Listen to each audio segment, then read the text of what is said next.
నమస్తే.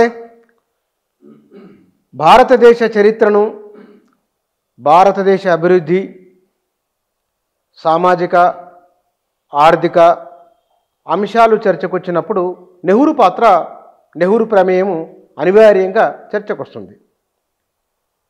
ఈ గడిచిన కొన్నాళ్ళుగా నెహ్రూ ఈ దేశానికి ఏం చేసిండు, ఏంది అనే దానిపైన వివిధ రకాల వ్యక్తులు వివిధ రకాల అభిప్రాయాలు చెప్తున్నారు. వీటిలో నిజానిజాలు ఏమిటి? ఇక సోషల్ మీడియా జరుగుతున్న ప్రచారాలు, తిరుగుతున్న మెసేజ్లు చాలా చూస్తున్నారు.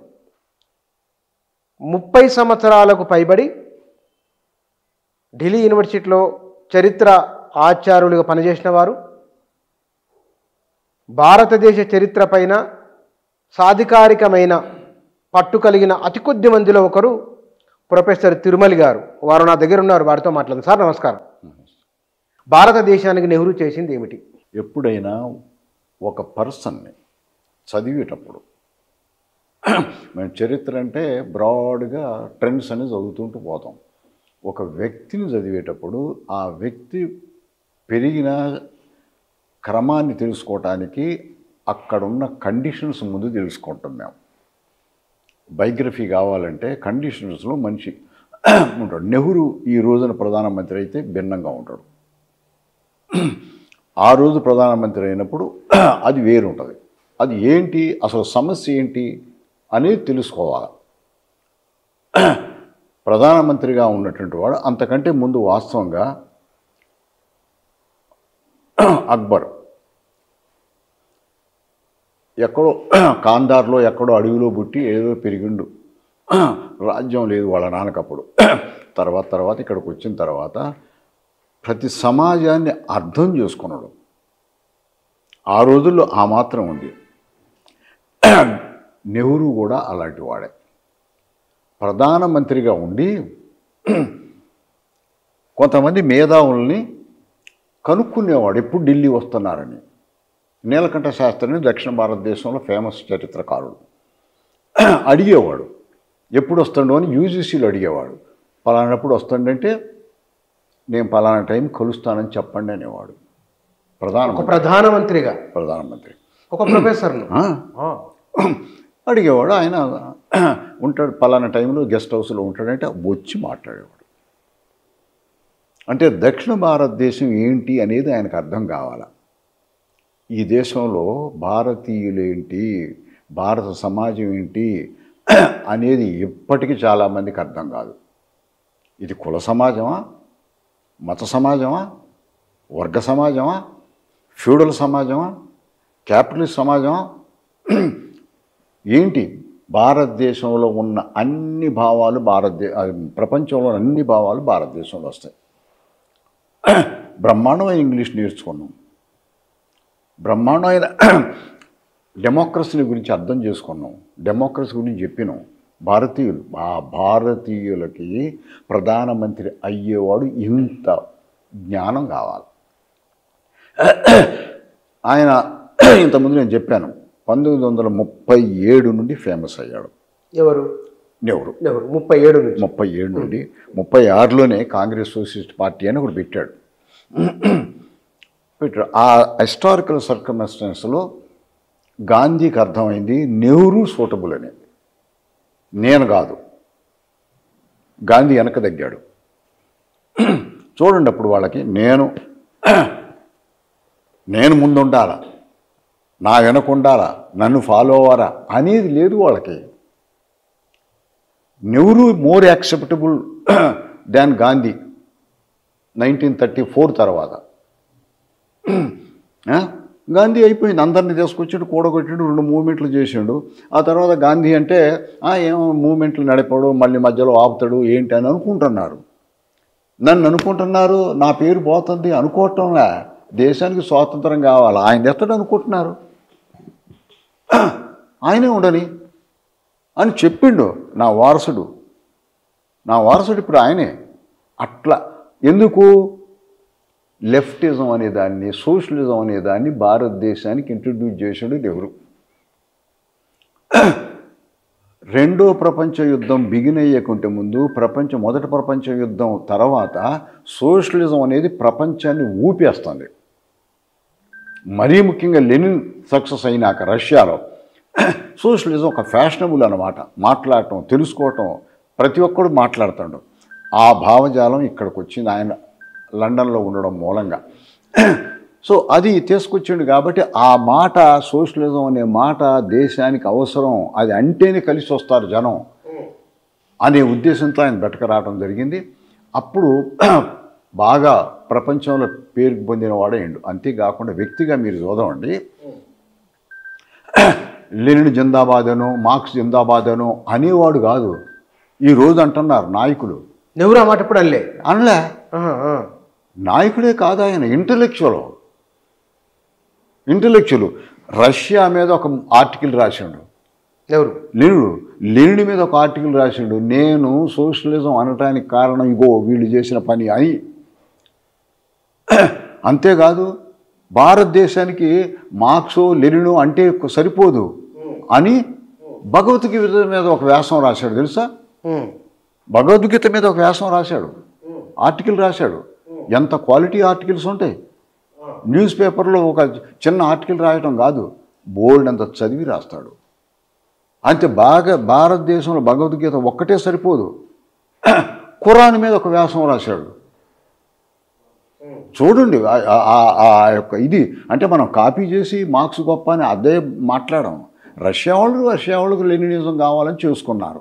మన దేశంలో ఏమంటారు, ఎందుకంటే వీళ్ళకి మతం ఉందిగా, ఒక మతం కాదు కదా. అవును, అవన్నీ చదివి బ్రహ్మాండమైన జ్ఞానాన్ని సంపాదించాడు. ఎప్పుడైనా అలహాబాద్ పోతే ఇంటికి అక్కడ ఉంటే పొద్దున్నే లేచి మార్నింగే సైకిల్ వేసుకొని మొత్తం గ్రామాలు తిరిగి వస్తాడు.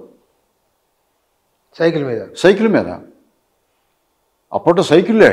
సెక్యూరిటీ కూడా అప్పుడు సెక్యూరిటీ ప్రధానమంత్రి కాలేదు కదా, పెద్ద అంటే అందరూ ప్రధానమంత్రి అయినా కూడా సెక్యూరిటీ లేదు ఆయనకి. ఎవరు కావాలంటే కొంతమంది ఆర్కే దామనా ఒకడు ఉంటాడు, తర్వాత ఇందిరాగాంధీలో అయిన వాళ్ళ నాన్న ఈయన రోజు తిరుమూర్తిలో ప్రధానమంత్రి అయిన తర్వాత మార్నింగ్ వాకింగ్ పోతాడు నెహ్రూ. ఈ ఆర్కే దామన్ తండ్రి కనపడి పండిట్జీ నమస్తే అని చెప్పేసి రోజు అంటుంటాడు. ఒకరోజు చెప్పాడు నా కొడుకు పని లేకుండా తిరుగుతుండ కొంచెం చూడని. అట్లా ఈజీ, అవైలబుల్, ఎక్కడైనా అవైలబుల్.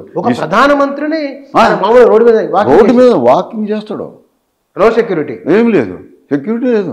ఇప్పుడు సెక్యూరిటీలు, అప్పుడు సెక్యూరిటీ ఏముంది, రోడ్డు మీద నడవడు, అన్నం తిన్న తర్వాత ఈవినింగ్ వాక్ చేయడం, తీన్మూర్తి లేన్లో ఎంతోమందిని కలుస్తారు అక్కడ. వాకింగ్లోకి వెళ్ళడం, నమస్కారం ఉండడం, ఏమన్నా ఉంటే మాట్లాడుకుంటూ పోవడం, అట్లా తిరిగేటువంటి అలవాటు ఆయనకు ఉంది. స్వాతంత్ర పోరాటం టైంలోనే పొద్దున్నే పోతాడు, 7 గంటలకు 8 గంటలకు ఒక ఊళ్ళో మధ్యలో కూర్చుంటాడు సైకిల్ మీద పోయి. వాళ్ళు రైతులందరూ పండిట్జీ నమస్తే అనుకుంటూ వస్తారు. ఎట్లుంది వ్యవసాయం, ఎట్లుంది, అది ఎట్లుంది, ఇది ఎట్లుంది అని అడుగుతాడు.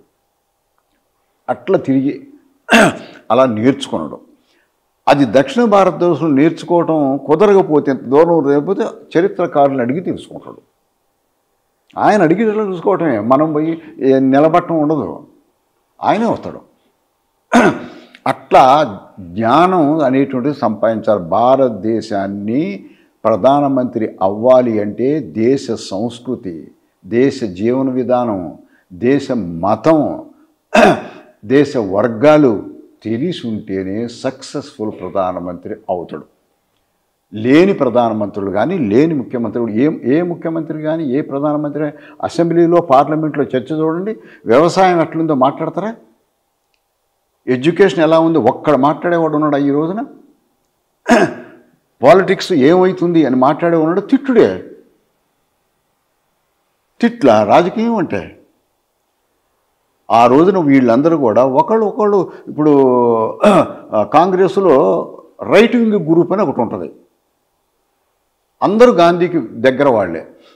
సర్దార్ పటేల్, మన రాజగోపాలాచారి, రాజేంద్ర ప్రసాద్ ఫేమస్ రైటిస్టులు ఇన్ కాంగ్రెస్. అందరు కలిసి వాళ్ళు అంటారు మనం ముందుకు పోకూడదు, అంత ఎక్కువ పోకూడదు, ఇంత ఎక్కువ పోకూడదు, ల్యాండ్ రిఫార్మ్ అనకూడదు, రైతులు అనకూడదు, జమీందారులు మనతో పాటు ఉండరు, ప్రిన్సెస్ మనతో పాటు ఉండరు, తర్వాత స్త్రీల గురించి ఎక్కువ మాట్లాడితే పురుషులు ఉండరు అనేది వాళ్ళ అప్రోచ్. అది ఎవరు? Right wing. ఈయనేమంటాడంటే మరి రైతాంగం పట్టుకు రావాలా, అది తేవాలా, ఇది తేవాలా, మార్పు తేవాలా, ఒట్టి సమాజం ఎందుకు, మనకు స్వాతంత్రం వచ్చిన తర్వాత ఏం చేస్తాను అనేటువంటిది ఇలా ఉండాలా, ఈ కొత్తతనం ఉండాలి. అదే పాత భారతదేశం కంటిన్యూటీ ఎందుకు, ఇది స్వాతంత్రం ఎందుకు తెచ్చుకుంటున్నాం మనం? నెహ్రూ ఆర్గ్యుమెంట్. మార్పు తీసుకొచ్చుకునేది స్వాతంత్రం. మనం తీసుకొచ్చి ఏంటంటే పూర్వకాలం లాగా వాళ్ళని బయటికి పంపించి మనం రాజులు అవుతామా? అట్లా కాదు కదా. వీళ్ళ భావజాలంతో చూసి ఇంకా విషయం తెలుసుకోవాలి. రాణా ప్రతాపు దేశ స్వాతంత్ర యోధుడు, శివాజీ స్వాతంత్ర యోధుడు అని ఈ మధ్య ప్రచారం చేస్తూ ఉంటారు. వాళ్ళు రాజులుగా బయట వాళ్ళు పోతే ఆ సింహాసనం మీద కూర్చోవాలనుకోవటం అది స్వాతంత్రం కాదు. వాళ్ళు స్వాతంత్రం కోసం పోరాటం చేయాలి. వీళ్ళు సింహాసనం మీద కూర్చోటానికే. దానికి సంబంధించి స్వాతంత్ర పోరాటం అంటే వేరే వాడిని పోరాటం చేసినాడు కాబట్టి కాదు, బయట వాడిని పంపించి ప్రజాస్వామిక వ్యవస్థని ఏర్పరచుకోవటం స్వాతంత్ర పోరాటం. అది నెహ్రూ చేసినట్రా మీరని? మొత్తం కాంగ్రెస్, ఇండియన్ నేషనల్ కాంగ్రెస్ అంతా చేసింది. నెహ్రూ దాన్ని అమలు చేస్తున్నాడు. అదేనమాట. బ్రిటిష్ వాళ్ళు పోగానే ఇక నేను ఎక్కుత సింహాసనం అని అంటున్నాం. ప్రజలు ఎన్నుకోవాలా? ప్రజాస్వామ్యం అన్న మాట మనలో పుట్టలే. బ్రిటిష్ వాళ్ళు లేకుండా మన ప్రజాస్వామ్యానికి పోలే. బ్రిటిష్ వాడితో పోరాటం చేస్తూ పార్లమెంట్ అక్కడ హౌస్ ఆఫ్ కామన్స్ ఏం చేస్తుందో తెలుసుకొని ఆ రకమైన పార్లమెంట్ మాకు కావాలి అనుకోవటం, అది గొప్పతనం. మనం పార్లమెంట్ పెట్టుకుందాం, మనం ఎలక్షన్లో పెట్టుకుందాం అని చెప్పేసి అనుకున్నారు. అనుకొని ఈ ఉద్దేశంతో డెమోక్రసీ కోసం మనం స్వాతంత్ర పోరాటం చేస్తున్నాం. అక్కడ పోంగనే ఏ మైసూరు మహారాజనో లేకపోతే ఏ శివాజీ మనవన్నో తీసుకొచ్చి సింహాసనం మీద కూర్చోబెట్టి రాజ్యం ఏర్పడతాం మనం కాదు. ఇది వీళ్ళందరికీ పట్టింది. నెహ్రూకి లెఫ్ట్ టర్న్ ఇవ్వాలనుకున్నాడు. రైతులు, కార్మికులు, విద్యార్థులు, మిగతా వాళ్ళు అందరూ కూడా సెక్యులర్గా ఉండాలనుకోండు. రిలీజియస్ టెక్స్ట్లే చదవడం కాదు. డెమోక్రసీ ఏంటో తెలుసుకోవాలా, సైన్స్ ఏంటో తెలుసుకోవాలా, అభివృద్ధి ఏంటో తెలుసుకోవాలా, ఇండస్ట్రీలు ఎలా పెట్టాలా, ఇది మనం చేయాల్సింది. స్వాతంత్ర పోరాటం చేసేది ఎందుకు? యూరోపియన్ వాళ్ళకంటే ముందు మనకు రిసోర్సెస్ ఉన్నాయి. ఫారెస్ట్, రివర్సు, వాటరు, అడవులు, బ్రహ్మాండమైన భూములు, సారవంతమైనటువంటి పంజాబ్ అండ్ ఆంధ్ర మెట్ట భూములు, ఇక్కడ డక్కన్లో బ్రహ్మాండమైన ఉత్పత్తి. మనకు మేనేజ్మెంట్ లేదు. ఇప్పుడు ఆ మేనేజ్మెంట్ ప్రజాస్వామ్యం ఏర్పరచుకోవాలి అనేది ఈ తత్వాన్ని బయటికి తీసుకురావడం అనేటువంటి జరిగింది. ఇది అందరిలో ప్రచారం చేస్తూ మాట్లాడుతూ ఉంటాడు. సో నెహ్రూ అండ్ బోస్ ఇద్దరు 36 నుండి రైట్ వింగ్ కాంగ్రెస్తో విభేదించి వాళ్ళు చెప్పారు రెవల్యూషనరీ ఇండియాని ఎస్టాబ్లిష్ చేయాలి. సుభాష్ చంద్ర వీళ్ళిద్దరు క్లోజ్ ఫ్రెండ్స్. అవునా? ఇద్దరు ఫ్రెండ్స్ ఇలా చేయాలి. మిగతా వాళ్ళు అయితే కొట్టుకున్నారా వీళ్ళు? రాజేంద్ర ప్రసాద్ కూడా రాజేంద్ర ప్రసాద్ ఈయన ఎంత దోస్తులు, రాజగోపాలాచార్యును ఈయన ఎంత దోస్తులు. ఎక్కడో నేను తీనుమూర్తి హౌస్లో ఫోటో చూసిన, నెహ్రూ కోటును సర్ది గుండీలు పెడతాడు రాజేంద్ర ప్రసాద్. ఫోటో ఉందా? ఫోటో అంటే అంత మంచిగా ఉంటుంది. మాట్లాడుకుంటే నెహ్రూ అది బాగుండదయ్యా మనకి అంటాడు. లేదు రాజేంద్ర బాబు, మనం ఇలా పోకపోతే ప్రజలకి ఎట్లా, మనకు బాగుండదు. మనం బాగానే ఉంటాం. మరి ప్రజలు వాళ్ళు ఎందుకు వచ్చినారు పోరాటంలో? అట్లా వాళ్ళు చర్చించుకుంటారు, కొట్లాట్లు ఉండవు. ఇక్కడ 2 ప్రశ్నలు ఉన్నాయి సార్. ఒకటి, ఈ విస్తారమైన వనరులను వినియోగంలోకి తెచ్చేందుకు, వీటిపైన ప్రజలకు హక్కు కల్పించేందుకు నెహ్రూ అమలు చేసిన ప్రణాళిక ఏమిటి? ఒకటి వస్తాను. భూస్వాములు, మహిళల హక్కుల గురించి మాట్లాడితే పురుషులు మనకు దూరం జరుగుతారన్నప్పుడు, అంటే కుల సమస్యను ఈ కాంగ్రెస్ రైట్ వింగ్ అణిచిపెట్టాలనుకున్నదా, దాన్ని మాట్లాడదని భావించిందా, దాన్ని నెహ్రూ చేసింది ఏమిటి? అది అది అంటే ఈ భావజాలంతో ఒక ట్రెండ్ని ఎస్టాబ్లిష్ చేస్తే కమ్యూనిస్టు పార్టీలో నాయకులందరూ కూడా నెహ్రూకు శిష్యులు. నెహ్రూ సోషలిజం అనేది అందించాడు. చాలామందికి వీళ్ళకి తెలవదు. రజనీ పామ్దత్, పిసి జోషి ఇద్దరు కలిసి United front politics, United front tactics అంటారు. యునైటెడ్ ఫ్రంట్ అంటే కాంగ్రెస్తో యునైట్ అవుదాం, మన రాజకీయం మందే వాళ్ళదే, కానీ ఇష్యూలు చేద్దాం, యునైటెడ్ ఫ్రంట్ టాక్టిక్స్ అని అంటారు దాన్ని. దాన్ని అమలు చేసి నెహ్రూ దగ్గర నేర్చుకున్నారు, నెహ్రూ దగ్గర చెప్పారు. ఇట్లా అలాంటివన్నీ మూమెంట్లే నడిచినాయి. 1946లోనే డిసెంబర్ అనుకుంటా, నెహ్రూ గవర్నర్ జనరల్ ఎగ్జిక్యూటివ్ కౌన్సిల్కి వైస్ చైర్మన్ అయ్యాడు. గవర్నర్ జనరల్ ఎగ్జిక్యూటివ్ కౌన్సిల్ అంటే క్యాబినెట్. అంతకంటే ముందు అంబేద్కర్ అందులో లా మెంబర్గా ఉండడం, అది మినిస్ట్రీ పోస్ట్. అది ఈయన వైస్ చైర్మన్ చేయటం అంటే, అప్పుడు వైస్ చైర్మన్ అంటే ప్రధానమంత్రికి సమానం. దానికి వైస్ చైర్మన్ అంటే ప్రధానమంత్రికి సమానం. గవర్నర్ జనరల్ దానికి చైర్మన్, అంటే ఆయన ప్రెసిడెంట్ అన్నట్టు. అలా ఉంటుంది ఈ నమూనాలు. సో ఆయన అలా గవర్నమెంట్లో జరిగేదాన్ని కూడా ఆయన తెలుసుకున్నాడు. అంటే వాళ్ళకి అర్థమైంది దేశానికి స్వాతంత్రం అయ్యక తప్పదు అని బ్రిటిష్ వాళ్ళు. అట్లా ఆ సీట్లో కూడా కూర్చున్నాడు. తర్వాత స్వాతంత్రం వచ్చిన తర్వాత ఈయన అన్ఛాలెంజ్డ్ లీడరు, పాపులారిటీ, రైతులు కానీ వీళ్ళంతా చాలామంది చెప్తారు సర్దార్ పటేల్ ప్రధానమంత్రి అవ్వాల్సింది, నెహ్రూ ఆ సీట్లో కూర్చున్నాడు అన్నాడు. వాళ్ళకి అందరూ తెలవదు ఎవరు ప్రధానమంత్రి ఉండాలా అనేటువంటి విషయం. కన్జర్వేటివ్లు ఎక్కువగా ఉన్న కాంగ్రెస్లో అభిప్రాయం తీసుకుంటే సర్దార్ పటేల్ కానీ రాజేంద్ర ప్రసాద్ కానీ తప్పకుండా ప్రధానమంత్రిలో అవుతారు. ఆ కన్జర్వేటివ్ సెక్షన్ ఎక్కువ ఉంది. గాంధీ స్టాండ్ తీసుకున్నాడు. ఇప్పుడు రైట్గా భారతదేశానికి ప్రజా ఉద్యమాలు నడుస్తున్నాయి, బ్రహ్మాండమైన పోరాటాలు నడుస్తున్నాయి, రైతాంగ పోరాటం నడుస్తుంది, వర్కింగ్ క్లాస్ పోరాటం నడుస్తుంది. అంబేద్కర్ మనందరికీ కులం అనే ఇష్యూ ఉంది మర్చిపోకండి అని మన ముందు పెట్టాడు. ఇప్పుడు ఈ ఇష్యూ కూడా ఉంది. ఇవన్నీ ట్యాకిల్ చేయడానికి నెహ్రూ ఒక్కడే సూటబుల్ అన్నాడు. కాబట్టి నేను అంటున్నా నెహ్రూవే ప్రధానమంత్రి అన్నాడు. గాంధీ చాలా దూరదృష్టి ఆలోచన చేశాడు. చాలా దూరదృష్టి. గాంధీ ఒక్కడే, నెహ్రూ ఒక్కడే సూటబుల్, మీరు ఎవరు చేయలేరు అన్నాడు.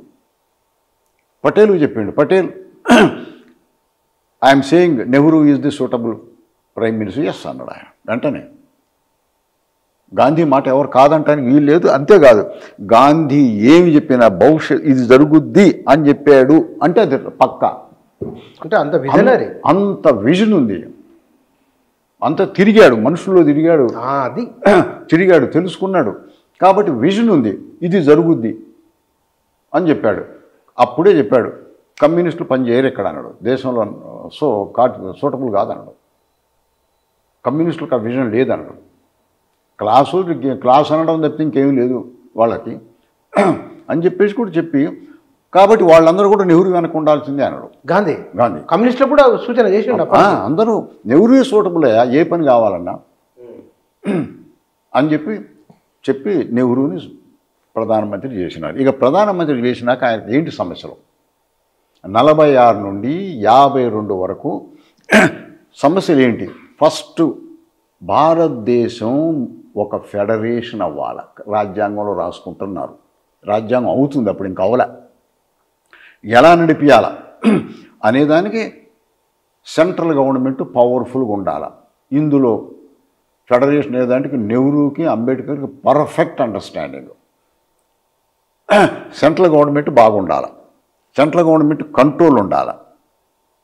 అన్ని రాష్ట్రాలకు అసెంబ్లీలు ఉన్నాయి అంతకుముందే. ఆ అసెంబ్లీలు కంటిన్యూ అవుతాయి, వాళ్ళకి ఎలక్షన్లు అవుతాయి, మనకి పార్లమెంట్కి ఎలక్షన్లు అవుతాయి.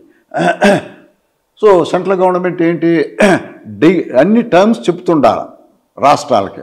పోలీస్ అధికారం రాష్ట్రాలకి ఇద్దాం, రెవెన్యూ అధికారం రాష్ట్రాలకి ఇద్దాం. బట్ ఓవరాల్ ఎకనామిక్ ఇది ఫైనాన్షియల్ మ్యాటర్ మన దగ్గర పెట్టుకోవాలి కేంద్రంలో, రైల్వేస్ మన దగ్గర పెట్టుకోవాలి, ట్రాన్స్పోర్ట్ మన దగ్గర పెట్టుకోవాలా, ఫారిన్ పాలసీ మన దగ్గర పెట్టుకోవాలా, డిఫెన్స్ మన దగ్గర పెట్టుకోవాలా అని ఇవన్నీ నిర్ణయించి వాటిని ఎట్లా కన్స్ట్రక్ట్ చేయాలి అని చెప్పి అనుకున్నా అని రాస్తూ ఓ పక్కన సమస్య వాళ్ళకి ఏమొచ్చింది, ప్రిన్సిలీ స్టేట్స్.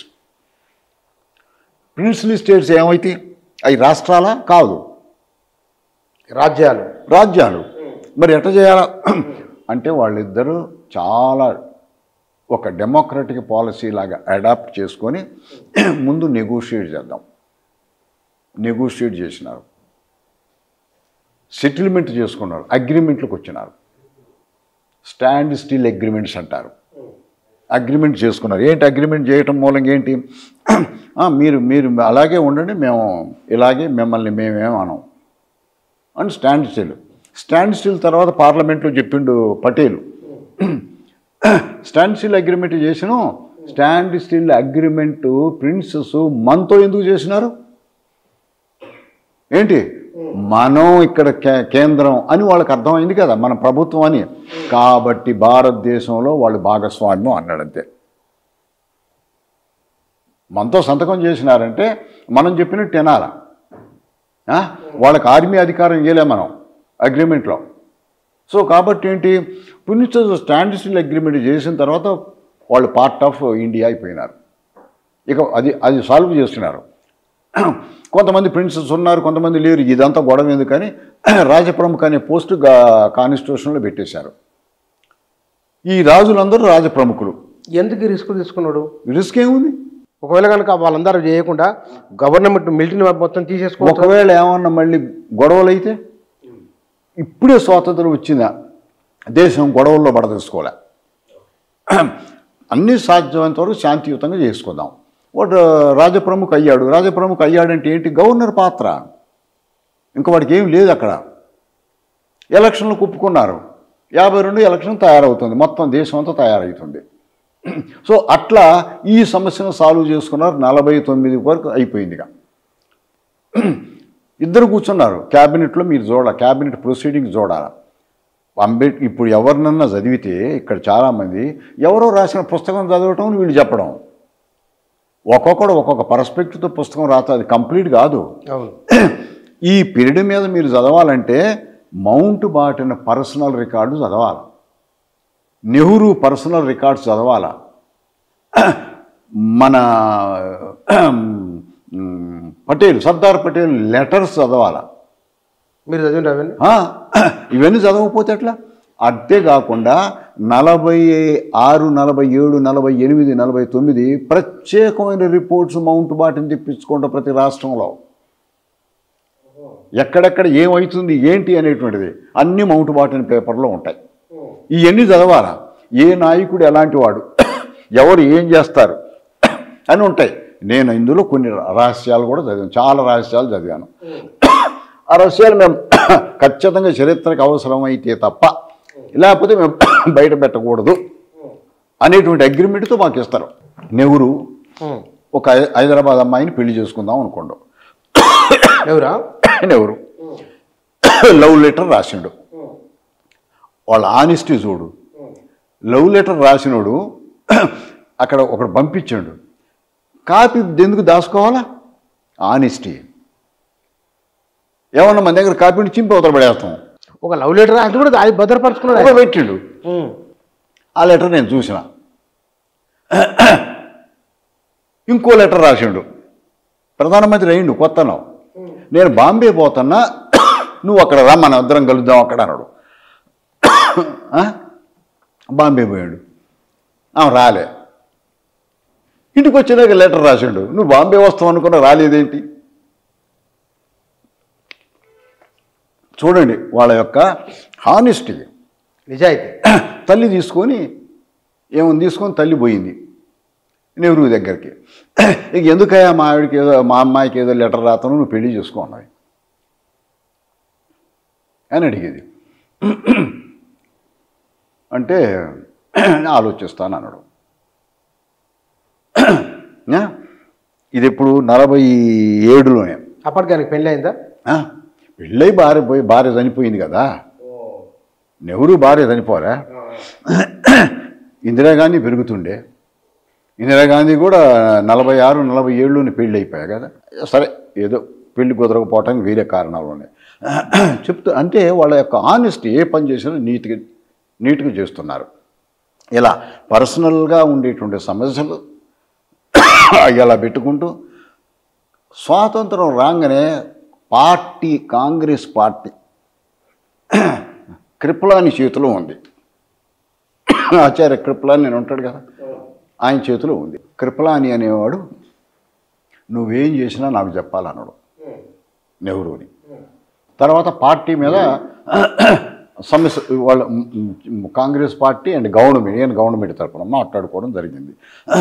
నువ్వు ఎలా చేయాలి, అలా చేయాలి, ఎలా చేయాలని కృపలాని చెప్తున్నాడు. అలా కుదరదు అన్నాడు. నువ్వు చెప్పి చేయటం కుదరదు, వాటి ప్రకారంగా నేను పోవాలా అని చెప్పాడు. కృపలాని రాజీనామా చేశాడు. రాజీనామా చేసిన ఏఐసిసి ప్రెసిడెంట్. పార్టీ ఎలా ఉంటుందో మనం చూడాలి, ఇప్పుడు ఎలా నిర్మిస్తుండో చూడాలి. తర్వాత ఓ టాండన్ అని ఒక ఆయన ఉంటాడు, ఏదో పీపీ టాండన్ ఏదో ఉంటుంది, ఏదో ఉంది. ఆ టాండన్ ప్రెసిడెంట్ అయ్యాడు. ఈజ్ రైటిస్ట్, మొత్తం కన్జర్వేటివ్ ఐడియాస్. ఇది చెయ్యొద్దు, అది చెయ్యొద్దు, ఇట్లెందుకు చేస్తున్నావు, అట్టెందుకు చేస్తున్నావు, వాడెందుకు వచ్చిండు, ఈ కమ్యూనిస్ట్ వాడు ఎందుకు నిన్ను కలవాలా, వాడేంటి వ్యవసాయం మాట్లాడతావు, వ్యవసాయం మీకేంటి ఉన్నదిగా, ఉన్న వ్యవసాయం అంతే నడవాలా, వ్యవసాయం మారుస్తూ ఉంటాం ఏంటి. నేను కాంగ్రెస్ పార్టీకి రాజీనామా చేస్తా అన్నాడు నెహ్రూ. తర్వాత పార్టీ క్లియర్గా చెప్పిండు, ప్రభుత్వం అనేటువంటిది కొంత ప్రోగ్రాములు తీసుకుంటుంది, పార్టీ అనేటువంటిది ఆ ప్రభుత్వ ప్రోగ్రాముని ప్రజలకు తీసుకుపోవాల్సిన బాధ్యత పార్టీది అన్నాడు. పార్టీలో వీళ్ళు టాండన్ కానీ ఇంతకుముందు కృపలాని కానీ పార్టీ ఇచ్చే ప్రోగ్రామ్ని గవర్నమెంట్ నడిపించాలన్నారు. పార్టీ సుప్రీం, గవర్నమెంట్ దానికి సబార్డినేట్ అనేది వాళ్ళ మీద చర్చ అయింది. నేను ఒప్పుకోను. ప్రభుత్వం కొన్ని సమస్యలు ఉంటాయి, వాటి మీద ఒక ఎజెండా తీసుకొస్తుంది. ఈ ప్రభుత్వం తీసుకొచ్చుకునే సమస్యలు పార్లమెంట్ ద్వారా వస్తాయి, మామూలు వ్యక్తుల దగ్గర నుంచి వస్తాయి. దాని మీద ప్రభుత్వం ఎలా పోవాలని మేము డెవలప్ చేసుకుంటాం, దాని ప్రకారంగా మేము చేసేదాన్ని మీరు ప్రజల్లో ప్రచారం చేయడం అన్నాడు. అనే వరకు వాళ్ళు ఒప్పుకోలే. టాండన్ కూడా ఒప్పుకోలేదు. టాండన్ని రాజీనామా చేయమన్నాడు. అంటే ఈయనకు ఒక మాట చెప్పితే కాదని లేరు, కమాండ్ అలా ఉంది. టాండన్ రాజీనామా చేసిండు. వారం రోజుల తర్వాతనే నేనే ప్రెసిడెంట్ అన్నాడు. నేను ప్రెసిడెంట్ పని నేనే చేస్తా అన్నాడు. అక్కడి నుంచి మొదలైంది భారతదేశంలో ప్రధానమంత్రి అయ్యేవాళ్ళు ప్రెసిడెంట్లు, ముఖ్యమంత్రి అయ్యేవాళ్ళు పార్టీ ప్రెసిడెంట్లు. ఇందిరాగాంధీ అది ఫాలో అయింది. ఆయన చేశాడు కదా అని మనం చేయకూడదు. ఆయన ఎందుకు చేసినట్ల మరి? ఆయనకు ఒక సుపీరియర్ నాలెడ్జ్ దేశం మీద ఉంది, మిగతా పార్టీకి లేదు. ఆ పార్టీ అర్థం చేసుకోదు, ఒక్కొక్కడు ఒక లైన్లో పోతాడు. ఆయన మొత్తం టోటల్గా ఆలోచించి చేస్తుంటారు. ఒకసారి ల్యాండ్ రిఫార్మ్ చేయమంటారు కమ్యూనిస్ట్ పార్టీ, చేయలేదుగా.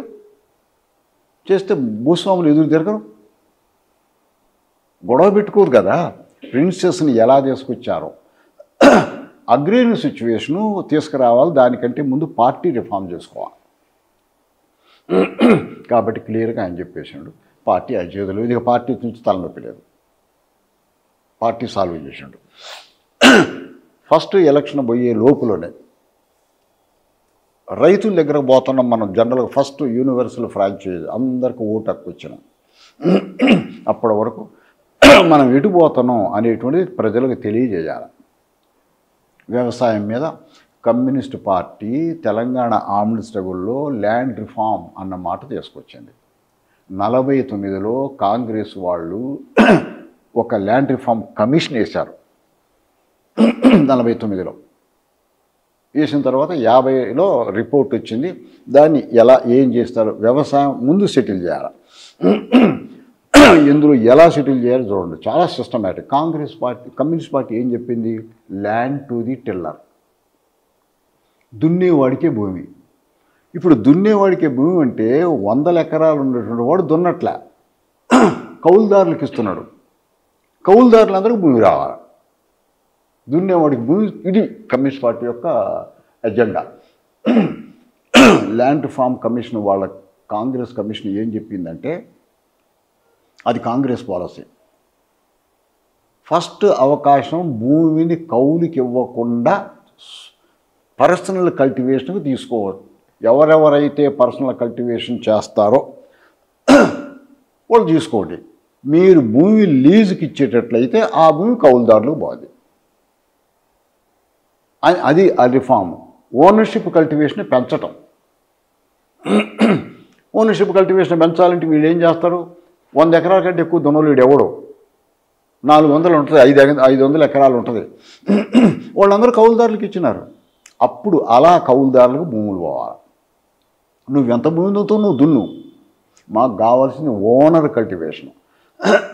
ఎందుకు ఓనర్ కల్టివేషన్ కావాలంటే, కౌలుదారు భూమి దున్నితే అందులో సగం వీడికి పోద్ది, ఎవరికో ఓనర్కి రెంట్గా.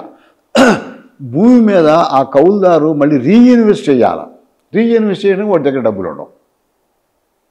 కాబట్టి వెల్త్, మన అగ్రికల్చర్లో వచ్చేటువంటి వెల్త్ పోతూ ఉంది. కాబట్టి భూస్వామి ఉండకూడదు, నువ్వు కల్టివేషన్ చేసుకుంటూ చేసుకో. అది అన్నమాట కాంగ్రెస్ ల్యాండ్ రిఫార్మ్. ముందు పట్టాదారిని అభివృద్ధి చేయడం. అప్పుడు ఏమవుతుంది, వీళ్ళు కొంతమంది భూములు దున్నలేని వాళ్ళు ఏమవుతారంటే, కౌలుకు దొరకని వాళ్ళు కూలి వాళ్ళు అవుతారు. అంటే ఫ్రీ లేబర్ అన్నమాట. ఫ్రీ లేబర్ బేస్ మీద అగ్రికల్చర్ ట్రాన్స్ఫర్మేషన్ కావాలనేది పాలసీ. అది దేశంలో అన్ని రాష్ట్రాలకు చెప్పినారు. అగ్రికల్చర్ రాష్ట్రాల సబ్జెక్ట్. ఈ ఎజెండాని రాష్ట్రాలకు ఇచ్చారు. మీరు ఈ పద్ధతులు మీరు చేసుకోండి అగ్రికల్చర్ మీద అని. అక్కడ ఉండేటువంటి ప్రభుత్వానికి సమస్య ఏమిటి అంటే poverty. 45% people below poverty line. వాళ్ళందరికీ తిండి వ్యవసాయం నుంచే రావాలి, ఇంకా వేరే ఏం లేదు. ఫుడ్ గ్రెయిన్స్ ప్రొడక్షన్ మనం ఇంప్రూవ్ చేయాలి. కాబట్టి ఓనర్ కల్టివేషన్ మనం ఎంకరేజ్ చేయాలి. అది రాష్ట్రం యొక్క దేశం యొక్క బాధ్యత. సో కాబట్టి అంటే పార్టీకి ఇది అర్థం కాదు, ప్రధానమంత్రిగా ఆయనకు అర్థమవుతుంది, గవర్నమెంట్లో అర్థమైద్ది. సో కాబట్టి ఏంటంటే అలాంటి కొత్త రకమైనటువంటి పాలసీని వాళ్ళు తీసుకొచ్చి ఎలక్షన్కి పోవడం జరిగిందిగా. సో అలా పార్టీని తన చేతిలో ఉండేటి నిర్మించుకోవడం, రాష్ట్రాలని రాష్ట్రాలుగా చేశాడు. తర్వాత ఎలక్షన్ పోవడం జరిగింది. ఫెడరేషన్, ఇండియా ఫెడరేషన్ అనేటువంటి ఏర్పడింది. ఇక ఒకటే భారతదేశం, ఎక్కడున్నా ఒకటే, ఒకే సిటిజన్షిప్ రైట్ ఉంటుంది, ఒక్కచోటే సిటిజన్షిప్ ఉంటుంది. సో అలా ఎక్కడైనా ఫ్రీ, నువ్వు జాబ్ ఎక్కడైనా సంపాదించుకో, ఎక్కడొస్తే ఎక్కడైనా వ్యాపారం చేసుకో. ఇంత పెద్ద భూమిని ఎక్కడైనా పనిచేసేటట్టు వాళ్ళు తీసుకురావడం జరిగిందనమాట. సో అలా జాతి నిర్మాణం, దేశ నిర్మాణం జరిగింది అని చెప్పచ్చు ఫస్ట్ ఎలక్షన్ కంటే ముందే. ఇవన్నీ ఇట్లా ఏర్పాటు చేసి అందరికీ ఐడియాస్ ఇచ్చినారు, నువ్వు ఎక్కడన్నా పని చేసుకోవా అని. అక్కడ మన దగ్గర ఉన్నటువంటి కూలి వాళ్ళు బోల్డంతమంది అక్కడ పూనాలో, వీళ్ళు ఎవరు చేనేత వాళ్ళు పూనాలో పని చేసుకున్నారు. బాంబేలో బోల్డంతమంది పనిచేసినారు. పూనా తెలుగువాడు, అక్కడ సెటిల్ అయ్యారు వాళ్ళు. ఎవరు? మహాత్మా జ్యోతిరావు పూలే. పూలే తెలుగువాడు. ఎక్కడ? కరీంనగర్ అనుకుంటాను. మహాత్మా జ్యోతిరావు పూలే, సావిత్రిబాయి పూలే, మహాత్మా జ్యోతిరావు. అవును, తెలుగువాడే. కరీంనగర్ జిల్లా. వాళ్ళ తాత పోయిండు అక్కడికి పని మీద, అక్కడే సెటిల్ అయ్యిండు. మహారాష్ట్ర వాళ్ళు అయిపోయినారు. సో అట్లా ఒక్కొక్క చోట ఒక్కొక్క ప్రజలు బయటికి పోవటం రావడం. ఇది చారిత్రకంగా దేశం ఒకటే. ఏ భాషను నువ్వు మాట్లాడు, ఎక్కడైనా ఉండు, ఢిల్లీలో పనిదిరు చేసుకో. కాబట్టి ఏంటంటే పార్టీ అలా అనుకోవట్లే. ల్యాండ్ రిఫార్మ్ మీద పార్టీతో విభేదం ఉంది, రాష్ట్రాల మీద పార్టీతో విభేదం ఉంది. వాళ్ళకి నేరో అవుట్లుక్ అని నేను అంటాను, బ్రాడర్ అవుట్లుక్ ఈయనకుంది. అన్ని రకాల ప్రజలు తెలుసు. అలా నిర్మించుకోవటం మొదలుపెట్టిండు. 52 ఎలక్షన్ పోవడం, ఎలక్టోరల్ రూల్స్ తయారైనాయి, చేసాడు. ఎలక్షన్ పోయినారు. కాంగ్రెస్కు తంపింగ్ మెజారిటీ న్యాచురల్గా వస్తుంది. వాళ్ళకి పేరుంది కదా, గాంధీ పార్టీ అని, ఉన్నారు, నెహ్రూ పార్టీ అనేది వాళ్ళకి వస్తుంది అనుకుంటే వచ్చింది. వచ్చిన తర్వాత వెంటనే స్టేట్స్ రీఆర్గనైజేషను ఇష్యూ చేసుకొచ్చారు. ఇది రేషనల్ కాదు. బాగా రాష్ట్రాలు బాగా స్ట్రెంత్ ఎక్కువ ఎలా ఉంటాయంటే ఒక భాష మీద ఆధారపడితే ఉంటాయి అనుకున్నారు. కానీ నెహ్రూ అంత తొందరగా ఒప్పుకోలేదు. కానీ ఇక్కడ వచ్చింది, మద్రాసు నుంచి మేము విడిపోతాం మన ఆంధ్ర వాళ్ళు అన్నారు. పెద్ద గొడవ అవుతుంది. ఇక ఎందుకని రీఆర్గనైజేషన్ అనేది మాట్లాడినారు. భాషా ప్రయుక్త రాష్ట్రాలు చేసి స్టెబిలైజ్ చేశారు. అంటే రాష్ట్రాల సమస్యను కూడా పరిష్కారం చేసి, రాష్ట్రాల సమస్య ఇక ఏమైంది, ఏ రాష్ట్రాలు ఏమవుతున్నాయి ఇప్పుడు మొత్తం మన సెంట్రల్ గవర్నమెంట్ కింద ఉంటున్నాయి. ఒక స్టెబిలైజ్ అయింది. ఎవరు ఛాలెంజ్ చేసేవాళ్ళు లేడుగా కేంద్రాన్ని. ఇప్పుడు కూడా ఎవరు న్యాచురల్గా ఒప్పుకోవట్లే. కేంద్రం నుంచి ఏం వచ్చినా ఒప్పుకుంటున్నారు కదా. అయిపోయింది. మనం ఏంటంటే మనం భారతీయులం, ఒక ప్రభుత్వం కింద ఉన్నాం. లోకల్ సమస్యలు ఉంటే మనం లోకల్ గవర్నమెంట్లో ఏర్పరచుకుందాం, సాల్వ్ చేసుకుందాం. పెద్ద సమస్యలు ఉంటే నేషనల్ లెవెల్లో చేసుకుందాం అనే విజన్ తోటి ప్రజల్లో ఈ మూడు ఉందని గమనించి ఆ పద్ధతికి తీసుకుపోవడం అనేటిది దేశాన్ని తీసుకుపోయి నిర్మించాడు. దేశాన్ని నిర్మించి ఇక పరిపాలన ఏర్పరచుకోవాలి. పరిపాలన ఏర్పరచుకోవాలి అంటే నేను ఒక ఎగ్జాంపుల్ చెప్తాను. నేను సిడి దేశ్ముఖ్ మాట విన్నారా మీరు? నిన్న పేరేనా? సిడి దేశ్ముఖ్ చాలా powerful leader, ICS officer, VP Menon. CD Deshmukh స్వాతంత్రం వచ్చిన తర్వాత సిడి దేశ్ముఖ్ నేను ఉండనని రాజీనామా చేశాడు. రాజీనామా చేసి ఇక నేను గవర్నమెంట్కి అన్నాడు. ప్రత్యేకంగా ఈయన దుర్గాబాయి దేశ్ముఖ్ ఇంటికి పోయింది. తీన్మూర్తి హౌస్, తీన్మూర్తి లేన్లో దుర్గాబాయి దేశ్ముఖ్ ఉంటుంది ఢిల్లీలో.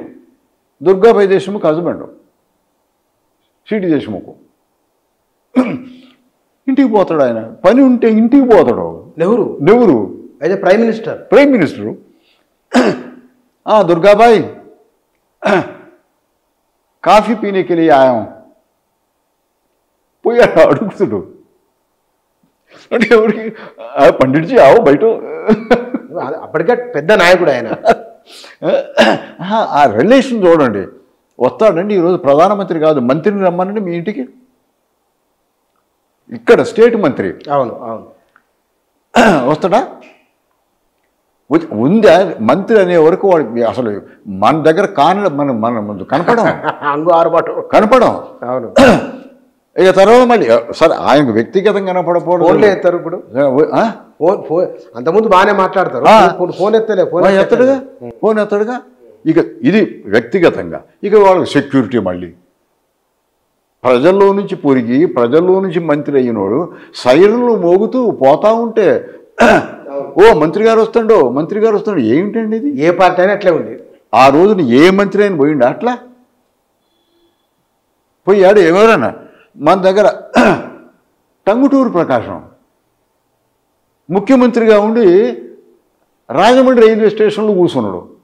ముఖ్యమంత్రి ఏంటి సార్ అంటే ట్రైన్ కోసం ఎదుగుతున్నా అన్నాడు. ఎవడో ఒకడు అడిగాడు, ఏంటి సార్ ఇక్కడ కూర్చున్నాడంటే ట్రైన్ కోసం చూస్తున్నాయా, విశాఖపట్నం పోవాలా అన్నాడు.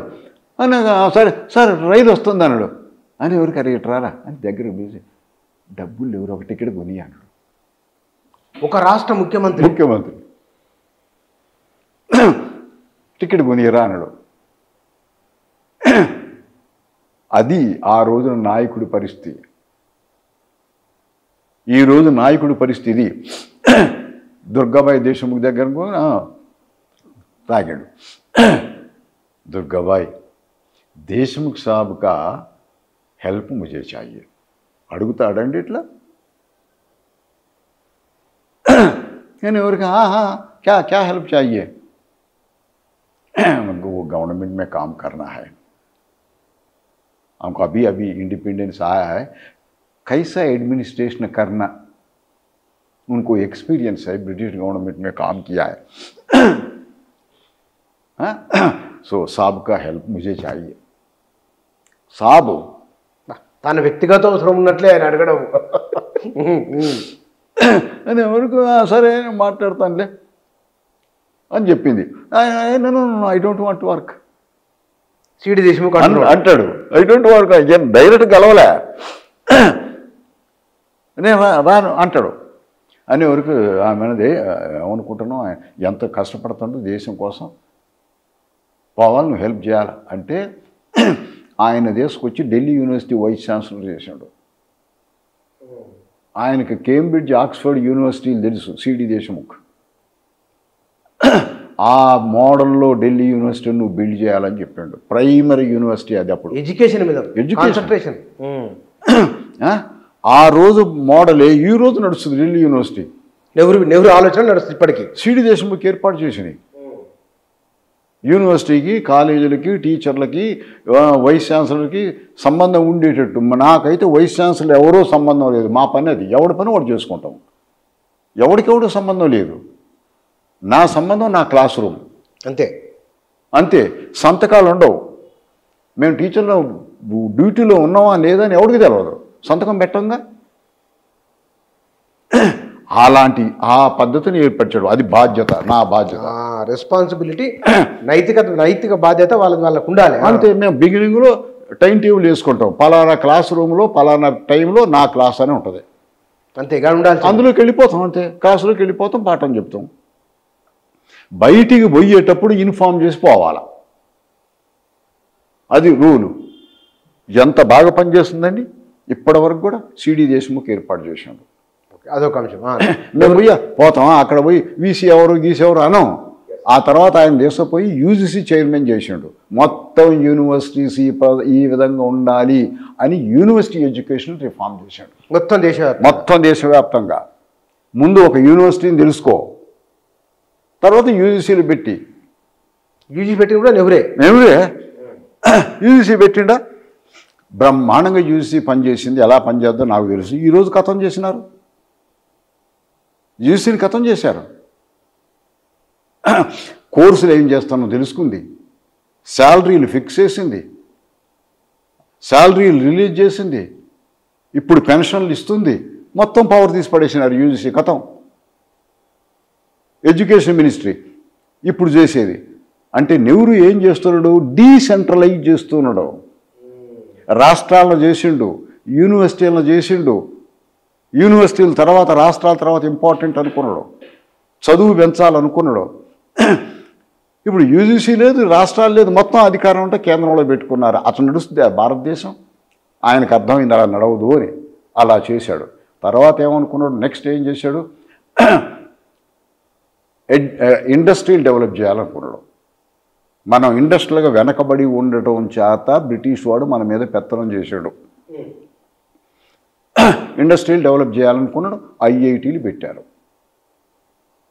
టెక్నాలజీ చేసిన వాళ్ళు కావాలి కదా, ఐఐటీలు పెట్టాడుగా, నెహ్రూ పెట్టాడుగా. పెట్టి ఇండస్ట్రీస్ తీసుకురావడం అది అంతా జరిగింది. ఈ టైంలో నేను ఇది చూస్తాను, జీడి బిర్లా బిర్లాని పిలిచి సైకిళ్ళు, అప్పుడు అది అమెరికా నుంచి ఉంటాయి, ఇంగ్లాండ్ సైకిల్ ఏదో ఉంది, ఆ సైకిల్ నెహ్రూ వాడేవాడు. మాకైతే అట్లా సైకిల్ గుర్తుంది, సైకిల్ అనుకుంటా ఏదో ఉంది. తర్వాత జీడి బిర్లాని పిలిచి సైకిల్ ఇండస్ట్రీ పెట్టాలి నువ్వు అని అడిగాడు. అంటే మన సైకిల్, వాళ్ళ దగ్గర సైకిల్ ఎందుకు కొనుక్కోవడం, అప్పుడు సైకిల్ ప్రధానమైన ట్రాన్స్పోర్ట్. అప్పుడు మీరు చూడండి, పాత ఫోటోలు చూడండి, సైకిల్ ప్రధానం. సైకిల్ ప్రొడక్షన్ చేయించండి ఇండియాలో, నెహ్రూ చెప్పిండు. అంటే ఆనాడు ప్రజల కొనుగోలు శక్తి, ఆనాడు అవసరం అది కాబట్టి అది అట్లా చేశాడు. ఇంకో విషయం పర్సనల్ లెవెల్లో చూడండి, ఎప్పటి నుంచో నెహ్రూ బర్త్డే 14 నవంబర్కి ₹1,00,000 జీడి బిర్లా ఇస్తాడు. ₹1,00,000 అది ఫంక్షన్ చేసుకోవటానికి. 54లోనో 55లోనో చెక్ నేను చూసా, చెక్ వస్తుంది అండ్ పర్సనల్ రికార్డ్స్లో ఉంటాయి అన్నీ చూశాను నేను. వెంటనే చెక్ రిటర్న్ చేయమని వాళ్ళ ఆఫీస్లో చెప్పాడు. ఎవరు? Check return చేయన్నాడు. లెటర్ రాస్తే నేను ఇప్పుడు ప్రధానమంత్రిని, నువ్వు మొదటి నుంచి నాకు ఇస్తున్నావు, ప్రధానమంత్రిగా నీ లక్ష అంటే ఇప్పుడు చాలా పెద్ద డబ్బు అది. ఇప్పుడు ప్రజల్లో నా బర్త్డే పాపులర్ అయింది, ఇక దానికి మనం డబ్బులు ఇవ్వద్దు, నువ్వు నాకు డొనేట్ చేయొద్దు, క్రోనిక్ క్యాపిటలిజం అవుతుంది. నువ్వు ₹1,00,000 నాకు ఇవ్వకూడదు, అది నా బర్త్డే, ఇంకా ఏమన్నా ఫంక్షన్కి ఇస్తే పర్వాలే, నా బర్త్డేకి ఇవ్వకూడదని చెక్కు రిటర్న్ చేశాడు. మీరు చూడండి ఈ హానెస్టీ అనేటువంటి చూడండి. ఇందాక లెటర్స్లో పర్సనల్ హానెస్టీ చూపెట్టమే కాకుండా డబ్బుల విషయంలో కూడా ట్రాన్స్పరెంట్, నాకు వద్దు అని చెప్పేసి లెటర్ నేను చూశాను. అలా అలా అలా వ్యక్తిగతంగా నిర్మిస్తున్నాడు, పర్సనాలిటీ నిర్మిస్తున్నాడు. ప్రతి నాయకుడు ఫాలో అవ్వాలి అది నిజాయితీ, ప్రతి దగ్గర నిజాయితీ. ప్రతి నాయకుడు మనం దేశం కోసమే ఉన్నాం. అందరు మంత్రులు కూడా సాయంత్రం పూట అవసరమైతే డిన్నర్ తర్వాత బయట మాట్లాడుకుంటూ ఉంటారు, ఆఫీసులో కూర్చుంటారు పగలంతా. ఈరోజు మంత్రులు ఆఫీసులో దొరకరు మీకు, అది ఆఫీస్ జాబు. సెక్రటరీలు 10ంటికి పోయి 5ంటి దాకా కూర్చుంటారు, మంత్రి కూర్చోడు. వాళ్ళు మంత్రులు కూర్చున్నారు అక్కడ, కూర్చొని ప్రతి విషయం కూడా ఇది చేద్దామా అది చేద్దామా అని చెప్పేసి అనేది ఉంటే దాన్ని మంత్రులకి పనిచేసే విధానాన్ని ఎట్టాడు నెహ్రూ. ఈయన అంతా తెలుసు, బ్రిటిష్ ప్రైమ్ మినిస్టర్ ఎలా పనిచేస్తాడో అంతా తెలుసు. ఆ విషయాన్ని ఇక్కడ తీసుకొచ్చి చూపెడుతున్నాడు. ఆయనకు సమస్య ఆ రోజు ఏంటో తెలుసా, భారతదేశం గొప్పది అని వాళ్ళకి చెప్పాలా. మీరు అన్నారుగా మేము పనికిరాని వాళ్ళమని, వాళ్ళు పాలించుకోలేమని, మేము పాలించుకోలేమని చెప్పానుగా నేను మొన్న. సిఆర్ఎట్లీగా చర్చిలు స్వాతంత్రం రాగానే India going in to the hands of rogues and rascals అన్నాడు. అంటే పాలకులందరూ ఇక్కడ రోగ్స్ రాస్కెల్సే ఈ రోజు ఉన్నారు, ఆ రోజు చర్చిలు అన్నట్టుగా ఈరోజు ఉన్నారు. రాగానే నాకెంత డబ్బులు వస్తాయి, నేను ఎవరి దగ్గర అమ్ముకోవాలా, ఎవరి దగ్గర తీసుకోవాలా అనేటువంటిది వచ్చింది. నాడు ఆ రోజు లేదు కదా, వదిలిపెట్టి తిరగడం ఏమీ లేదు. ఉందా, కుటుంబాలు ఏదో మేనేజ్ చేసుకున్నారు. దేశ నిర్మాణం అనేది డెమోక్రసీ యొక్క ప్రైమరీ రెస్పాన్సిబిలిటీ. ప్రపంచంలో డెమోక్రసీ నిలబడాలా,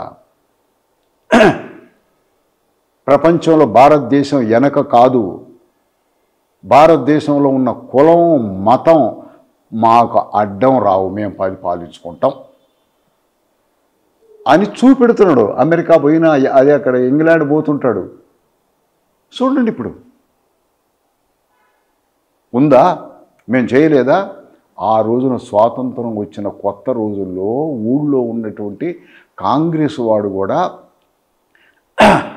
తెల్లగుడ్డలు వేసుకొని గాంధీ టూప్ వేసుకొని బయటకు పోయి వచ్చేటప్పుడు ఏమైనా కింద కులాల్లో ఉన్నప్పుడు అరే రారా బాబు, ఏంట్రా ఏం చేస్తున్నావు, ఎట్లా అని అడిగినారు. అట్రాసిటీస్ జరగలే 50sలో. ఎందుకు మనమే అనేటువంటి భావన ఉంది. అది నిర్మించటం అనే ఒక ప్రధానమంత్రి సమాజాన్ని సంస్కృతిని నిర్మిస్తున్నాడు. ఇప్పుడంటే ఏంటంటే నీకు పెన్షన్ ఇస్తపో, నీ కొడుకు ఉద్యోగం ఇస్తపో, ఈ మెటీరియల్ బెనిఫిట్స్తో కాదు, మనం ఒకటి అనేది చెయ్యాలి అనుకున్నాడు. ఇక పోతే ఆయనకు ముఖ్యంగా ప్రభుత్వం నిలబడాలి. మీరు చాలా ప్రాక్టికల్ మనిషి. రెండో జనరల్ ఎలక్షన్ వరకు కూడా ఈ ట్రెండ్ మారిపోయింది. కాంగ్రెస్ నాయకుడు నేను నా దేశం అనే భావన పోయి స్వార్థం వచ్చింది. అంటే 57 నాటికే వచ్చింది. 52 ఫస్ట్ ఎలక్షన్ వచ్చింది, 57 రెండో ఎలక్షన్ వచ్చిపోయింది. 5 ఏళ్లలో చూశాడు. అంటే 57 వరకు కొంత పనిచేసింది. కొంతమంది 62కు వచ్చే వరకు మన దేశంలో ఉండే నిజమైన స్వభావం కులం అది బయటకు వచ్చేసింది. బయటకు వచ్చి ఒక్కొక్క రాష్ట్రంలో ఒక్కొక్క కాన్స్టిట్యున్సీలో ఏ కులం అయితే డామినెంట్ కులమో ఆ కులం వాడు ఎంపీ అవ్వడం మొదలుపెట్టిండుగా, నాయకుడు అవ్వడం మొదలుపెట్టిండు. అంటే కాంగ్రెస్ పార్టీ కాదు ఆర్గనైజ్ అయినప్పుడు, కాంగ్రెస్ పార్టీ పైన ఉంటుంది, కింద కులాలు ఆర్గనైజ్ అయినాయి. ఇది నెహ్రూకి అర్థమైంది. ఓహో, కులాల రూపంలో వచ్చినారు. ఇప్పుడు ఆయన సంస్కృతి నిర్మించాలనుకున్నాడు. మనంతా కల్చర్, మనం భారతీయులం, నువ్వు పట్టించుకోబాకు, నువ్వు తెలుగోడివే తమిళోడివే పట్టించుకోబాకు, నువ్వు హిందువే ముస్లింవే, నువ్వు పై కులమా కింద కులమా పట్టించుకోబాకు, మనము అంతా ఇండియన్స్, మరి భారతీయులం మనం అనే ఉద్దేశంతో ఆయన ముందుకు పోవటం జరిగింది. కానీ ఇంపార్టెన్స్ కులానికి నెహ్రూ ఇవ్వడం. ఉన్నది అంటే ఇలా ఉండాలా అలా ఉండాలంటే ఇంక రిజర్వేషన్ ఇచ్చినాక అయిపోయింది, కులం గురించి మాట్లాడొద్దు అంటాడు. కులం గురించి ఆయన మాట్లాడటం ఇష్టం ఉండదు. ఒకసారి నువ్వు పర్సనల్గా మీరు చూడండి, పర్సనల్ లెవెల్లో ఆయన ఏంటి, ఏ డిఫరెన్స్ ఏమన్నా మెయింటైన్ చేశాడా అనేది మళ్ళీ చూడండి. ఇందిరాగాంధీ ఫిరోజీ ఇద్దరు లవ్లో ఉన్నారు. ఇద్దరు కలిసి ఆమె నెహ్రూ భార్య స్విట్జర్లాండ్లో ఉండగా డెత్ బెడ్ మీద ఉండగా అక్కడ పోయినారు, చూసి వచ్చినారు. చనిపోయింది. నెహ్రూ కూడా పోయిండు. అక్కడ చేయాల్సిన అంత్యక్రియలన్నీ అయిపోయినాయి, చేసినారు. నెహ్రూ వాపసు వస్తాడు, ఈ స్వాతంత్రం రాకముందు వాపసు వస్తాడు. వాళ్ళిద్దరు కలిసి లండన్ పోయారు. లండన్ నుంచి అప్పుడు వరల్డ్ వార్ నడుస్తుంది, ఇండియన్ ఓషన్ మీదకి ఇండియాకు వస్తున్నారు. ఈ మధ్యలో వచ్చేటప్పుడు అక్కడ ఆ హోటల్లో ఈ హోటల్లో అయ్యి ఉన్నారు. వాళ్ళు పెళ్లి చేసుకుందామని నిర్ణయానికి వచ్చినారు. వచ్చినాక ఎక్కడికి వచ్చినారు, ఢిల్లీ వచ్చి ఢిల్లీ నుండి ఇంటికి పోయినారు. మద్రాసు వచ్చారు, అక్కడ నుంచి ఇంటికి పోయినారు. ఇంటికి పోయి తండ్రితో చెప్పింది, నేను ఫిరోజీని పెళ్లి చేసుకుంటాను. కమలా నెహ్రూ చనిపోయే ముందు ఈయనకు చిన్న మాట చెవులో చెప్పింది, ఈ పిల్ల అతనితో తిరుగుతుంది, అతను ఆమెకు బాగా భక్తుడు ఫిరోజీ కమలా నెహ్రూకి. కానీ ఆ పిల్లవాడు సంపాదన లేకపోతే ఇదంతా లేదు, సర్వీస్ అని చేస్తుంటాడు, లేదు అలాంటి పిల్లాడి చేసుకుంటే ఇది కష్టపడుద్ది, పెళ్ళి డిస్కరేజ్ చేయి అని చెప్పింది. సంపాదన పరుడు కాదు వద్దులే అని చెప్పింది. ఆయన అసలు ఆయన ఫిరోజీ కమలా నెహ్రూ ఫాలోవరు. అది ఆయన మనసులో ఉంది. ఏం వచ్చి రాగానే వద్దనుకున్నాడు, వద్దని అందలుసుకోలే, నెగిటివ్ మాట్లాడు. ఏమో అమ్మ మనకి అందరికీ పెద్ద దిక్కు గాంధీ కదా, ఆయనతో మాట్లాడుకోమన్నాడు పెళ్లి విషయం. చూడు అంటే పర్సనల్ కూడా ఎలా మెయింటైన్ చేసుకుంటారు. గాంధీ దగ్గరకు వచ్చి మాట్లాడే వరకు అప్పుడు గాంధీకి అర్థమైంది, ఓహో ఆయనకి ఇష్టం లేక నా మీద పెట్టిండేది అర్థమైంది. ఎందుకులే అమ్మ ఎవళ్ళు కదా ఏదో ఉంది ఏదో చేసుకోవటం ఎందుకులే అంటే, లేదు నేను చేసుకుంటాను. ఏంటికంటే నా లవ్ ఉందని.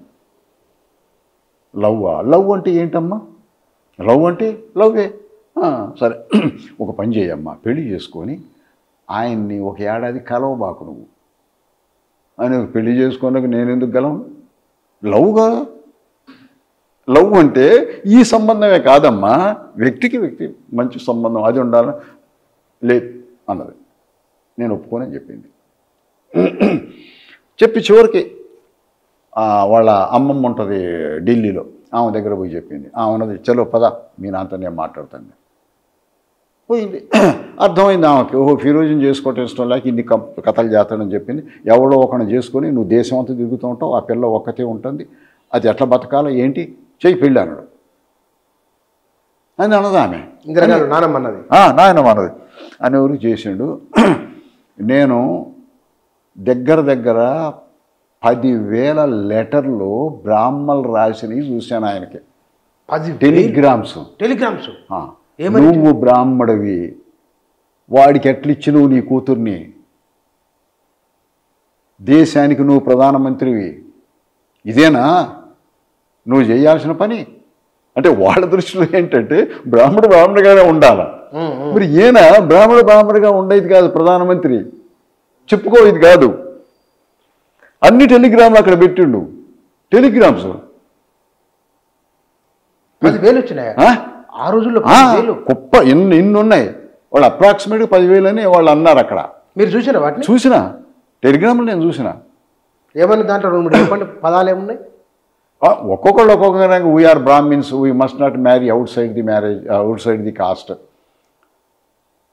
అని ఉంది. తర్వాత కొంతమంది అతను ముస్లిం అంటారు, ముస్లిం కాదు, ముస్లిం మ్యారేజ్ చేసుకోవద్దు, గాంధీ కూడా వద్దన్నాడు కదా, ఇంటర్ రిలీజియస్ మ్యారేజ్లు వద్దన్నాడు గాంధీ, అలాగే ఎందుకు నువ్వు చేసినావు అని అంటారు. అతను ఇది ఫార్సీ వాళ్ళు. ఇలాంటివన్నీ వచ్చినాయి, పట్టించుకోలే ఆయన, విన్నాడు అన్నీ ఆడబెట్టిండు, అయిపోయింది, పెళ్లి చేసుకున్నారు వాళ్ళ. అంటే అది కూడా ఉంటుందన్నమాట ప్రధానమంత్రి మీద, ఈ ఒత్తిడి కూడా వస్తుంది. తర్వాత అంబేద్కర్ స్త్రీల విషయంలో ప్రాపర్టీగా దాని విషయంలో స్త్రీలకు కూడా సమానమైన హక్కులు కావాలన్నాడు అంబేద్కర్. దాని మీద రాజీనామా చేసిండు కదా, కావాలన్నాడు. సమానమైన ఆస్తిలు సమానమైన స్త్రీకి ఇచ్చేటట్టయితే భారతదేశాన్ని నువ్వు నాశనం చేస్తున్నావు అని సర్దార్ పటేల్, రాజాజీ, తర్వాత రాజేంద్ర ప్రసాద్ అన్నారు. అంబేద్కర్ అన్నారా? ఎవరితో చెప్పారు? లేదని అన్నీ ఉన్నాయి, ఉన్నాయి. తర్వాత అంతకంటే ముందు ఒక ఆమె ఉంటుంది, నెహ్రూ కౌర్ ఒక ఆవిడ ఉంటుంది, మైనారిటీ కమిటీకి ఆమె ఇన్ఛార్జ్ కాన్స్టిట్యూషన్ మేకింగ్లో, రాజ్యాంగ సభలో మైనారిటీస్లోనే స్త్రీలు కూడా, అప్పుడు స్త్రీలు కూడా మైనారిటీసే. ఆమె కూడా స్టడీ చేసి రిపోర్ట్ ఇచ్చింది, మైనారిటీస్ రిజర్వేషన్ ఆమె వ్యతిరేకించింది. ఇది ఇప్పుడు ఈ రోజున మనం తెలుసుకోవాల్సిన అవసరం ఉంటుంది. మైనారిటీలు అంటే ముస్లిమ్స్కి రిజర్వేషన్ లేదు అన్నది ఆమె. ఎందుకు అంటే ముస్లిమ్స్ సపరేట్ రాజ్యం కావాలనుకున్నారు, రాజ్యం ఇచ్చేసినాం. ఇక్కడ ఉండేటువంటి ముస్లిమ్స్ భారతదేశంలో సమానంగా మేము పోతాం అంటున్నారు, కాబట్టి వాళ్ళు ఉన్నారు, వాళ్ళు బోట్లే ఇక్కడ ఉంటున్నారు. తర్వాత మనం ఒక మతం కంటే ఇంకో మతం మైనరు అని అనకూడదు, మెజారిటీ మతం హిందూ మతం అని అనకూడదు, వాళ్ళు మైనారిటీ మతం అని అనకూడదు. ఈ మతం సమానంగా మనతో పాటు ఉన్న మతం, అది మధ్యయుగాల నుంచి ఉంది ఆ మతం. కాబట్టి వాళ్ళు మైనారిటీసు తక్కువ అనేటువంటి భావనతోటి రిజర్వేషన్ ఇవ్వడానికి వీలు లేదు అన్నది ఆమె రిపోర్టు కాన్స్టిట్యూషన్ కమిటీకి. తర్వాత స్త్రీలు మన దేశ సంస్కృతి ప్రకారంగా స్త్రీ భర్త చనిపోయిన తర్వాత ఇంటికి యజమాని స్త్రీయే. కాబట్టి భర్త ఉండగానే నీకు కూడా సగం ఆస్తి అని పంచటం ఏంటి? ఒక కుటుంబంలో పంచొద్దు. పిల్లల్ని పెంచుకుంటుంది భర్త లేకపోతే, పిల్లలు పెంచినప్పుడు ఆస్తి మొత్తం ఆ మేనేజ్ చేసుకుంటుంది, పిల్లలకి ఇచ్చుకుంటుంది. దాని వల్ల హక్కు సపరేట్గా సపరేట్ హక్కు. భార్య వేరు, నువ్వు భర్త వేరా? ఒక గది భార్యకి, ఒక గది భర్తకి, ఒక ఇల్లు భర్తకి, ఇంకో ఇల్లు, అది వ్యతిరేకించింది. సమానమైన కులియం అన్నాడు నెహ్రూకి. అదే అందులో చర్చ వచ్చింది కాన్స్టిట్యూంట్ అసెంబ్లీలో. దీన్ని వీళ్ళు ఎంత కొంచెం కన్జర్వేటివ్గా ఉండేవాళ్ళు ఒప్పుకోమన్నారు, నెహ్రూతో చెప్పారు. నెహ్రూ ఈ మాట అనేది కదా ఆయనతోటి, ఎందుకంటే అంబేద్కర్ ఏమంటాడు, మరి నువ్వు ప్రధానమంత్రి ఏం చెప్తున్నావు, వాళ్ళకి చెప్పొద్దా నువ్వు అంటాడు. ఈయన ఊరుకోడు కదా, నువ్వు చెప్పొద్దా అంటాడు అని. ఇప్పుడు వద్దులే, నెమ్మదిగా సమానత్వం వస్తుందిలే అన్నాడు. అని వరకు నేను ఒప్పుకున్నాను. ఈయన పట్టుదల రాజీనామా చేసిండుగా. చూడు అంటే ఒక్కోసారి సమస్యలు ఎలా ఫేస్ చేసుకుంటూ వస్తుండో మీరు చూడండి. నెహ్రూ ఫేస్ చేశాడుగా. కమ్యూనిస్ట్ పార్టీలు థ్రెట్ అవుతా, అది ఆయనకుంది లోపల. లాంగ్ రన్లో కాంగ్రెస్ పార్టీని పడగొట్టి అధికారానికి వచ్చేది కమ్యూనిస్టులే అని ఆయన ఆ రోజు ఆలోచన ఉంది ఆయనకి. వాళ్ళు కమ్యూనిస్టులు రాకుండా ఉండాలంటే ముందు ల్యాండ్ రిఫార్మ్ చేయాలని ల్యాండ్ రిఫార్మ్ చేసిండు. ల్యాండ్ రిఫార్మ్ అయిపోయింది. తర్వాత కమ్యూనిస్ట్ పార్టీ వీక్ అయింది. ఏం చేస్తాడు? ల్యాండ్ రిఫార్మ్ ద్వారా ధనిక రైతాంగాన్ని సృష్టించడం, కమ్యూనిస్ట్ పార్టీ ఎజెండాని ఖతం చేయడం ఒకటి, వెల్త్ సృష్టించాలి, ధాన్యాన్ని ప్రొడ్యూస్ చేయాలి, రిచ్ పేషెంట్ని తయారు చేసేటువంటి అగ్రికల్చరల్ ఎకానమీని తీసుకొచ్చాడు. దీని యొక్క ప్రభావం ఏముందో తెలుసా అండి? ధనిక రైతులు అనేటువంటి వాళ్ళు మొత్తం కాంగ్రెస్కి పోయినారు. కమ్యూనిస్ట్ పార్టీ ప్రోగ్రామ్ ఏంటి? పెజెంట్ లేబర్ యూనిటీ, రైతు కూలీలు. ఫస్ట్ 70 పడ్డది, అది పోయింది. ఇక రైతులంతా పోయింది. కాంగ్రెస్ పార్టీ రైతులు అయినారుగా. ఇక వీళ్ళకి కూలీలు ఉండాలి. కూలీల పార్టీ, కూలీలు రాజకీయంగా కమ్యూనిస్ట్ పార్టీ డెవలప్ చేయలే. కూలీ విషయం రైతులతో కలిసి వీళ్ళు ఏమన్నారంటే రైతుల మీద ఆధారపడేవాళ్ళు కూలీలు, వాళ్ళిద్దరిని సపరేట్ చేయొద్దు అని దెబ్బతో కమ్యూనిస్ట్ పార్టీ ఖతం అయిపోయింది. ఇక రైతులు చేసుకొచ్చుకున్నాడు. రైతులు మొత్తం కాంగ్రెస్ వాళ్ళు అయినారు. మూడో ఎలక్షన్ టైం వరకు అంటే 67 నాటికి 67 నాటికి 62 ఎలక్షన్ అయింది. 62 నాటికి మార్పులు ఇవన్నీ గమనించి ఏం చేసిండో మీరు చూడండి. రాష్ట్రాల్లో రైతులు, రైతు కులాల వాళ్ళని పైకి వచ్చేటట్టు చూసిండు. సంజీవ్ రెడ్డిని తీసుకొచ్చి ఇక్కడ ముఖ్యమంత్రి, ప్రకాశాన్ని పక్కగా నెట్టిండు. ఈవెన్ దో బ్రాహ్మణ్ అని లేదు అక్కడ ఆయనకి అధికారం.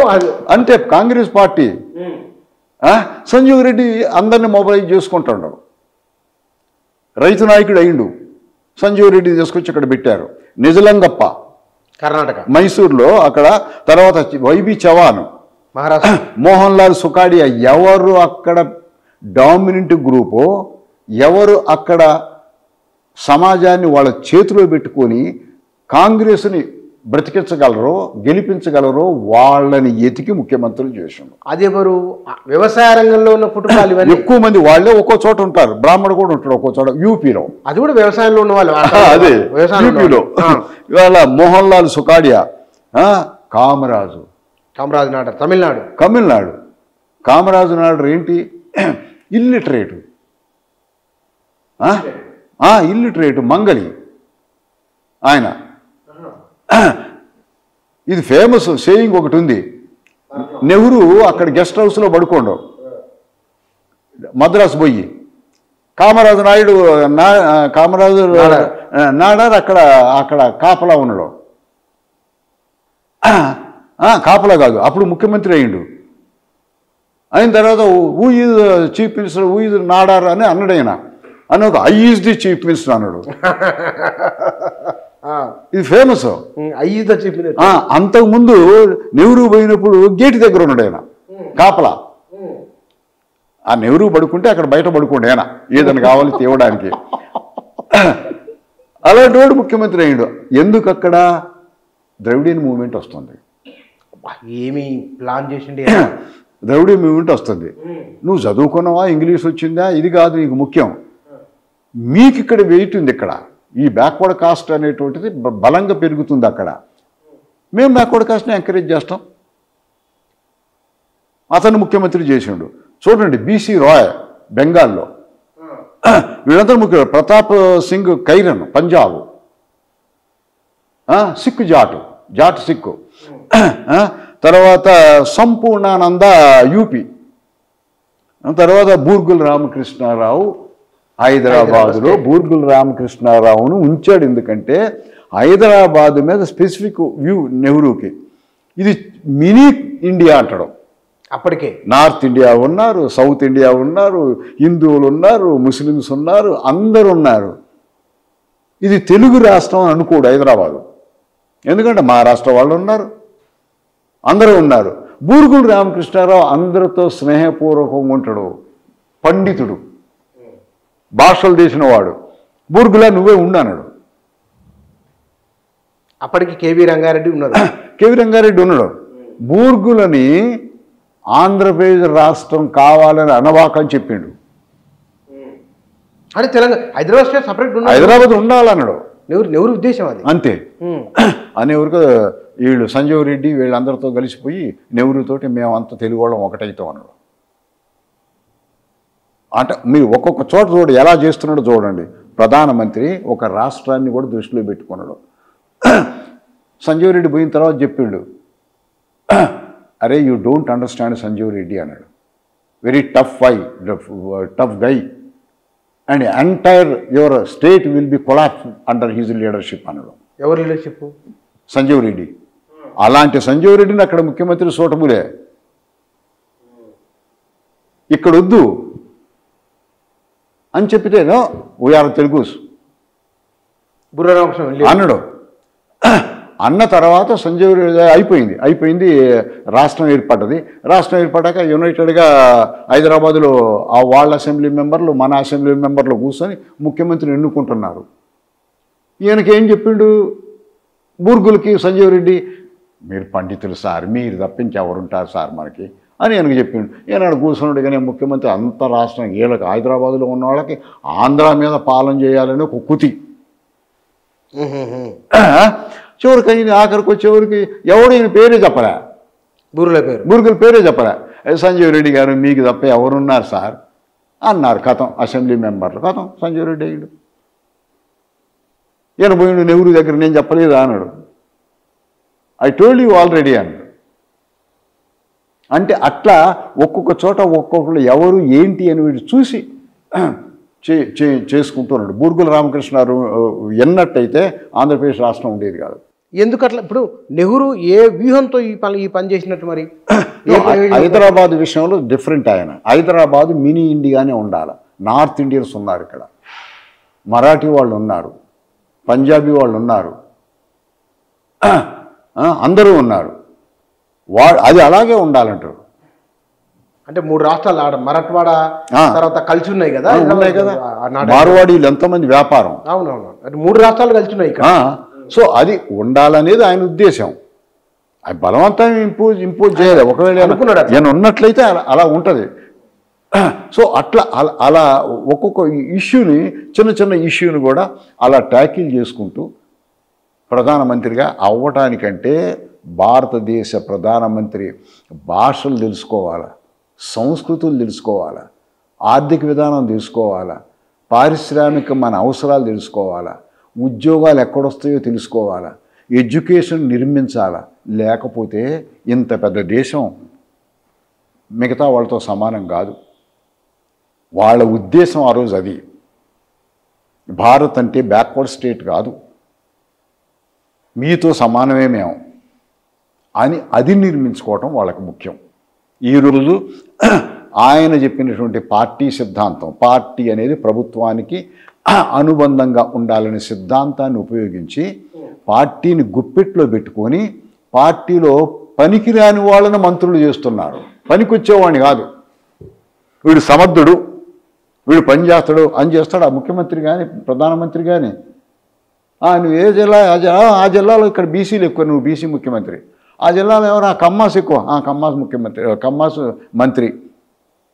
రాష్ట్రంలో ఇందిరాగాంధీ టైంలో పార్టీని పూర్తిగా నియంతృత్వంగా తన చేతులకు తెచ్చుకుంది. ఎవరికి హక్కు లేదు. ముఖ్యమంత్రి మార్చేసింది అవసరాన్ని బట్టి. అదొక అంశం. అంటే ఆయన ఫౌండేషన్ అది. ఇక్కడ ఇవాళ ప్రపంచంలో అగ్రగామి ఎకానమీగా భారత్ ఎదిగింది. ఇప్పుడు 4వ ఆర్థిక వ్యవస్థ, 5వ ఆర్థిక వ్యవస్థ ఉన్నది. రాబోయే రోజుల్లో 2వ ప్లేస్కి వెళ్ళిపోతామని చెప్తున్నారు. ఈ ఆధునిక భారతదేశానికి ఇంత శక్తివంతం కావడంలో నెహ్రూ పాత్ర ఉన్నదా? నెహ్రూ టైంలో క్యాపిటలిజం అనేటువంటిది ఒక వ్యవస్థ యూరోప్లో. మొదటి ప్రపంచ యుద్ధం తర్వాత ఆ టైంలోనే ఎకనామిక్ డిప్రెషన్ అని వచ్చింది. ఆ ఎకానమీలని కొలాప్స్ అయినాయి. 1928 to 34 ధరలు పడిపోయినాయి, ఎకానమీలు కొలాప్స్ అయినాయి. వాటినన్నిటిని దృష్టిలో పెట్టుకొని భారతదేశం అటు క్యాపిటలిజం కాదు, రష్యాలో మోడల్లో సోషలిజం కావద్దనడం. అందుకనే మిక్స్డ్ ఎకానమీ సిద్ధాంతాన్ని చేసుకొచ్చాడు. కినీషియన్ ఎకనామిక్స్, అది జేమ్ కీన్స్. ఎస్.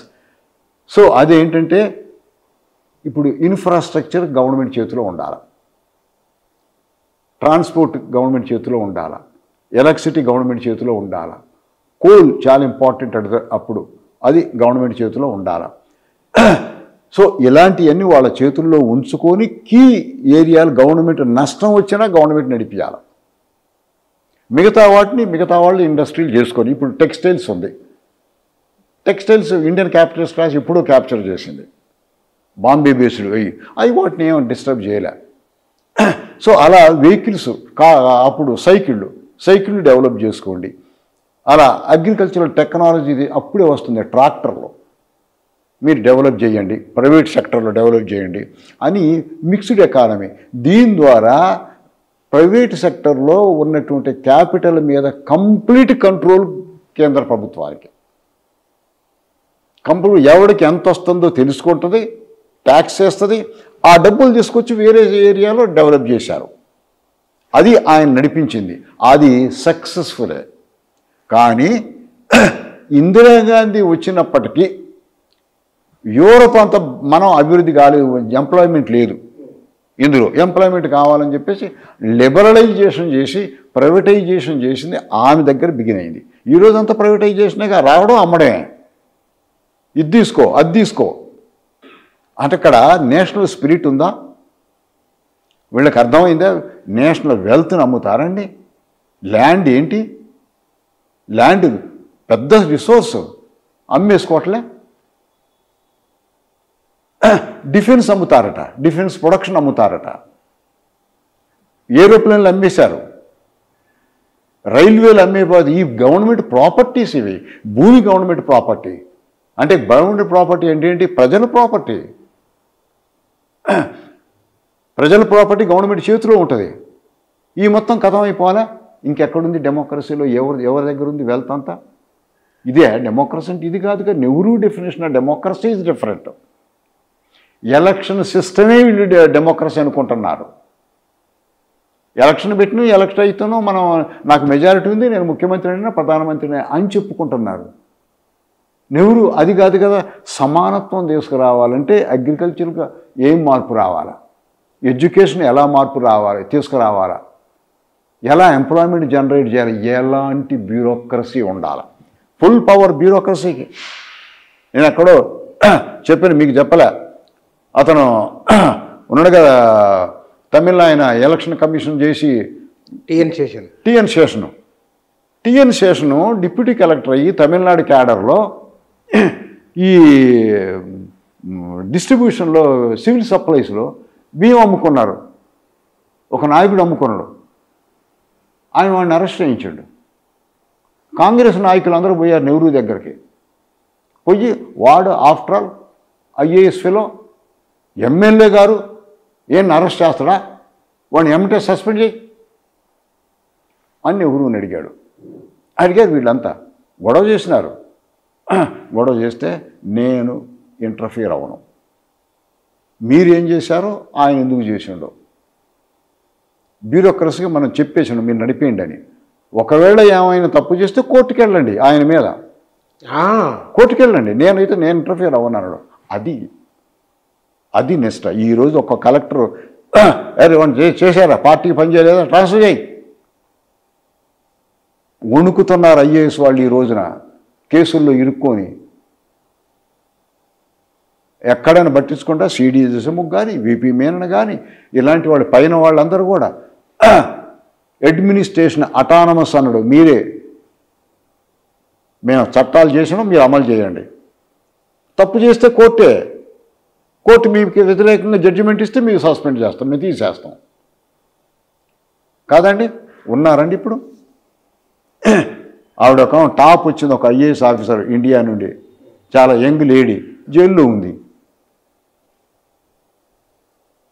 ఎందుకు వాళ్ళందరూ ఎందుకు చేసుకుంటున్నారు ఇట్లా? సో అట్లా ఆ అడ్మినిస్ట్రేషన్ నడిపించాడు. ఎకానమీ పోయింది, ప్రైవేట్ వాళ్ళకు పోయింది. పోవద్దని గవర్నమెంట్ ఆస్తి పెంచటం వాళ్ళ ఉద్దేశం, నెహ్రూ ఉద్దేశం. ఇది పోయింది. ప్రభుత్వం నడిపించాలి, వాళ్ళు బ్యూరోక్రట్స్ని అపాయింట్ చేసినాం, చెప్పినాం, రూల్స్ చెప్పినాం, ఇక పో. ఈరోజు వాడు చేయడుగా, వాడు పని చేయనియరుగా. ఇది కాదు డెమోక్రసీ కొలాప్స్ అవ్వలే. ఎలక్షన్ వచ్చే వరకు డబ్బులు. నెహ్రూ 3 ఎలక్షన్కి ఉపయోగించాడు. అక్కడ డామినెంట్ కాస్ట్ ఉన్నది కాబట్టి వాళ్ళు ఎలక్టోరల్గా సక్సెస్ తీసుకొస్తారు కాబట్టి వాళ్ళు ముఖ్యమంత్రి చేశాడు. అది కాంప్రమైజ్. డబ్బులు ఇచ్చి ఏదో విధంగా గెలిచిరండి అనలే. సో అదేనమాట ప్రజాస్వామ్యాన్ని నిజమైన ఫౌండేషన్తో. Indian democracy is different from Europe. Indian socialism is different from Russian socialism. ఇది సోషలిజమే, ఈ సోషలిజమే తీసుకుపోతున్నాం. సో ఈ సోషలిజం వాళ్ళని కాపీ కొట్టాం మనం. మనదైన ఉండాలి. మన పద్ధతిలో వాడికి వెల్త్ డిస్ట్రిబ్యూట్ చేయాలా, వెల్త్ క్రియేట్ చేయాలా, వాడు డిస్ట్రిబ్యూట్ చేయాలా. ల్యాండ్ ఎవడైనా కావాలంటే కలెక్టర్ దగ్గర పోయి అప్లికేషన్ పెట్టుకుంటాడు. సార్ నాకు 5 ఎకరాల భూమి ఇవ్వండి సార్, ఎక్కడుండో చూసుకొని రావాలి, పలానా చోట ఉంది సార్, ఇస్తాడు, దున్నుకుంటాడు. ఈరోజు ఇస్తారు ఎవరికన్నా? అమ్మడంలో ఎక్కడెక్కడ భూమి ఉందో వెతకడం, అమ్మేసేయడం. సో ఇది డెమోక్రసీని నిర్మించాల లాంగ్ రన్లో ప్రపంచంలో బెస్ట్ డెమోక్రసీ ఉండాలి. మన ప్రధానమంత్రులు మన మంత్రులు ఏమంటారు చెప్తాను. మా జీడిపి పెరిగిందండి. ఇక్కడ జీడిపి పెరగడమా? నీకు ఎంతమంది పావర్టీలో ఉన్నారు, ఎంతమంది అన్ఎంప్లాయ్మెంట్లో ఉన్నారు, ఎంత కులతత్వం, కులాల వాళ్ళని తన్ని బెదిరించి ఓట్లు వేసుకోవట్లే, డబ్బులు ఇవ్వట్లే. రిచెస్ట్ జూబ్లీ హిల్స్ ఎంత డబ్బు డిస్ట్రిబ్యూట్ చేసినారండి ఇప్పుడు ఈ ఎలక్షన్లో? ఆ రోజు చేసినారా? ఇదే ప్రజాస్వామ్యం డిక్లైన్ అయిపోయింది. వాళ్ళు కలగన్నది భారతీయులు జాతి అవ్వాల, కులం మతం లేకుండా అవ్వాల, సమానంగా కూర్చోవాల, సమానంగా పెరగాల, తిండి లేని వాడు కనపడకూడదు, ఉద్యోగం లేదని ఏడవకూడదు. పని కల్పించటం రాజ్యం యొక్క బాధ్యత, వెల్త్ సృష్టించడం రాజ్యం యొక్క బాధ్యత, డిస్ట్రిబ్యూట్ చేయటం రాజ్యం యొక్క బాధ్యత. ప్రజాస్వామ్యం అంటే అది. ప్రజాస్వామ్యం అంటే నాకు మెజారిటీ వచ్చింది, నేను గెలిచినా, నా దగ్గర డబ్బులు బాగా కోట్లు సంపాదించినా డబ్బులు పెడతా, గెలుస్తా. ఇది ప్రజాస్వామ్యమా? నీతి లేని ప్రజాస్వామ్యం. వాళ్ళ నీతి, మొరాలిటీ వ్యక్తిగతంగా కాదు, ప్రభుత్వానికి కూడా మొరాలిటీ ఉంటుంది. అందరు కూర్చొని ఈ పని చేద్దాం. క్యాబినెట్ ప్రొసీడింగ్స్ చూడండి మీరు. ఆ రోజుల్లో ఎంత సిన్సియారిటీ. హైదరాబాదు ఇది ఇండియన్ ఆర్మీ పంపాలన్నప్పుడు ఎంత చర్చ అండి క్యాబినెట్లో. దీని కాన్సిక్వెన్సెస్ ఎలా ఉంటాయి, ఎలా చేయాలా, అందరూ కూర్చొని మంత్రులు మాట్లాడతారండి. ఈ రోజున ముఖ్యమంత్రి గారు మొట్టమొదలు కూర్చోగానే, ప్రధానమంత్రి గారు మొట్టమొదలు కూర్చోగానే ఈ పని చేద్దాం, ఎస్ సార్ ఎస్ సార్. అది ప్రజాస్వామ్యమా? ఆయన కన్విన్స్ చేస్తాడండి. రాజగోపాలాచారి మాట వింటాడు ఆయనకి, నెహ్రూకి? గడగడ వణికాడు నెహ్రూ రాజేంద్ర బాబుని చూస్తే. ప్రెసిడెంటు వణికి పనిచేశాడు. రాజేంద్ర బాబు అంటాడు, ఇలా చేయాలయా, అలా చేయ. ప్రెసిడెంట్కి సుప్రీం పవర్ ఇచ్చారు, వీళ్ళందరికీ తెలవదు. సవెరెన్ అథారిటీ, సార్వభౌమాధికారము ప్రెసిడెంట్ ప్రజలకు ఉంటుంది. ఆ ప్రజలది పార్లమెంటుకు వస్తుంది. పార్లమెంటుని కాన్స్టిట్యూట్ చేసేది ప్రెసిడెంట్. వీళ్ళకి మంత్రులకి ప్రమాణ స్వీకారం చేయించేది ప్రెసిడెంటు. ఆర్మీ మీద ప్రెసిడెంటు, యూనివర్సిటీ మీద ప్రెసిడెంటు. అలాంటి ప్రెసిడెంట్ క్రియేట్ చేస్తే ఆ ప్రెసిడెంట్ అంటే భయపడ్డాడు. ఈరోజు ప్రెసిడెంట్ ఏమైనా మాట్లాడితే పిలిచి మాట్లాడినప్పుడు రాజేంద్ర ప్రసాద్, ఏంటి అక్కడ ఏదో అయ్యింది, ఇట్లా అక్కడ ఏదో కొట్టుకున్నారు అని అడిగారు. ప్రెసిడెంట్కి ఫాదర్ ఫిగర్ లాగా సృష్టించింది రాజ్యాంగం. నలుగురు ఇంట్లో ఉన్న కొడుకులు తన్నుకుంటుంటే ఫాదర్ ఊరుకుంటాడా? ఆ బాధ్యత ఉండాలని రాను ఈయన ఖచ్చితంగా ఫాలో అయ్యాడు. అది రాజేంద్ర ప్రసాద్ అంటే వణికాడు. 2 సార్లు ప్రెసిడెంట్ అయితే మూడోసారి వద్దని చెప్పండి అని మధ్యవర్తులు చెప్పాడు. ప్రెసిడెంట్కి 3 ఏళ్ళు 2 ఏళ్ళు చేయాలని రాయాలి కాన్స్టిట్యూషన్లో. ఆయన తొలగిపోయాడు. నాకు వద్దులేరా బాబు, ఏడుస్తాడు అంటే గడగడ వణికాడండి ప్రెసిడెంట్ అంటే. ప్రధానమంత్రి, ఆ ప్రధానమంత్రి ప్రపంచంలో పేరు సంపాదించుకున్నటువంటి ప్రధానమంత్రి కూడా ప్రెసిడెంట్కి అన్ని పవర్లు వాళ్ళు ఇచ్చినారు. ఎక్కడ ప్రెసిడెంట్ ఆఫీస్ పనిచేస్తుందా ఇప్పుడు? భారతదేశ రాజకీయాలలో నెహ్రూ మనిషి అన్న తర్వాత లోపాలు ఉంటాయి, పొరపాట్లు ఉంటాయి, మనుషులే చేస్తారు అవి అనుకున్నాం. ఇవన్నీ అనుకున్నప్పటికీ ప్రచారంలో ఉన్న ఎన్నో నిజాలు నాకైతే తెలియదు. Nehru is a legendary, Nehru was a mile stone అని అంటే కనుక మీరు అంగీకరిస్తారా? పరిశోధన చేస్తారు కాబట్టి. మరి ఆ పదాలు సరే ఏమో నాకు తెలవదులే కానీ అర్థాలు, ఆ సర్కమ్స్టెన్సెస్లో మనిషి చేసే పనులన్నీ కూడా అప్రోప్రియేట్, ఆ సందర్భంలో దేశానికి కావలసినవి ఆ రోజున చెయ్యాలనేటువంటిది ఆయనకు తెలిసిన మేధావి, ముందు తెలవాల, తెలుసుకున్న మేధావి సిన్సియర్గా అమలు చేసినటువంటి ఒక పరిపాలకుడు. జ్యుడిషియరీ చేతులు బాగాలేదు, జ్యుడిషియరీ మాట దండం పెట్టాడు, మీరు జడ్జిలు మీరే అని. బ్యూరోక్రాట్స్ కింద ఉన్నప్పటికీ మీరయ్యా మీరు దేశాన్ని మొత్తం మేము పాలన ఎట్లుండాలో చెప్పుతున్నాం, చేసేది మీరే, మీరు ఏం తప్పు చేసినా మాకు చెడు వస్తుంది. ఉంటారండి ఆ రోజు అరే పిలవడమును పనిచేయరా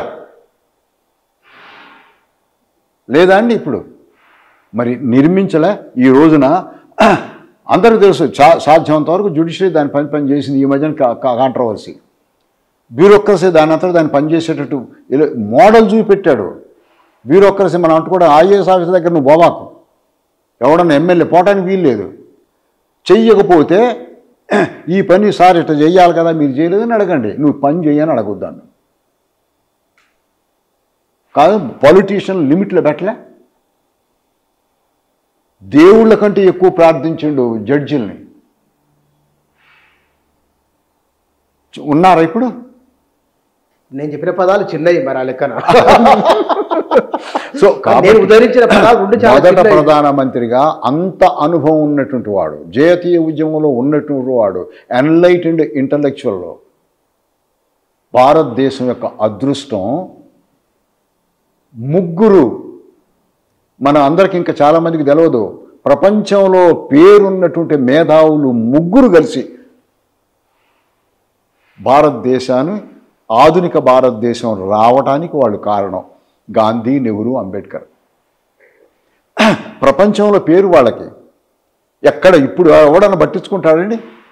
ఆ రోజు వాళ్ళు పోతే వచ్చి గుంపులు యూరోప్లో వచ్చి మాట్లాడతారు. అది బాధ్యతగా వాళ్ళు నిర్మించాడు వాళ్ళు. అది నిర్మించిన దాన్ని పాలించుకోలేకపోతున్నాం మనం. Thank you sir. భారతదేశ రాజకీయాలు 1936-37 నుంచి వారు చెప్పింది ఇవాల్టి వరకు కొన్ని విషయాలు రేఖామాత్రంగా, కొన్ని విషయాలు కొంత లోతుగా, ప్రధానంగా నెహ్రూ చుట్టూ తిరిగిన చర్చ ఇది. ఇవాళ దేశం ఇట్లా ఉండేందుకు, ఇన్ని రకాలుగా ఇంత శక్తివంతంగా తయారు కావడం వెనుక నెహ్రూ ఆలోచన ఏమిటి, ఆయన ఆచరణ ఏమిటి అనేది చారిత్రక అవగాహనతోనూ, వారు రాసుకున్న లేఖలు, పరిశోధన గ్రంథాల ఆధారంగా వారు వ్యక్తీకరించిన అభిప్రాయాలు ఇవి. Thank you.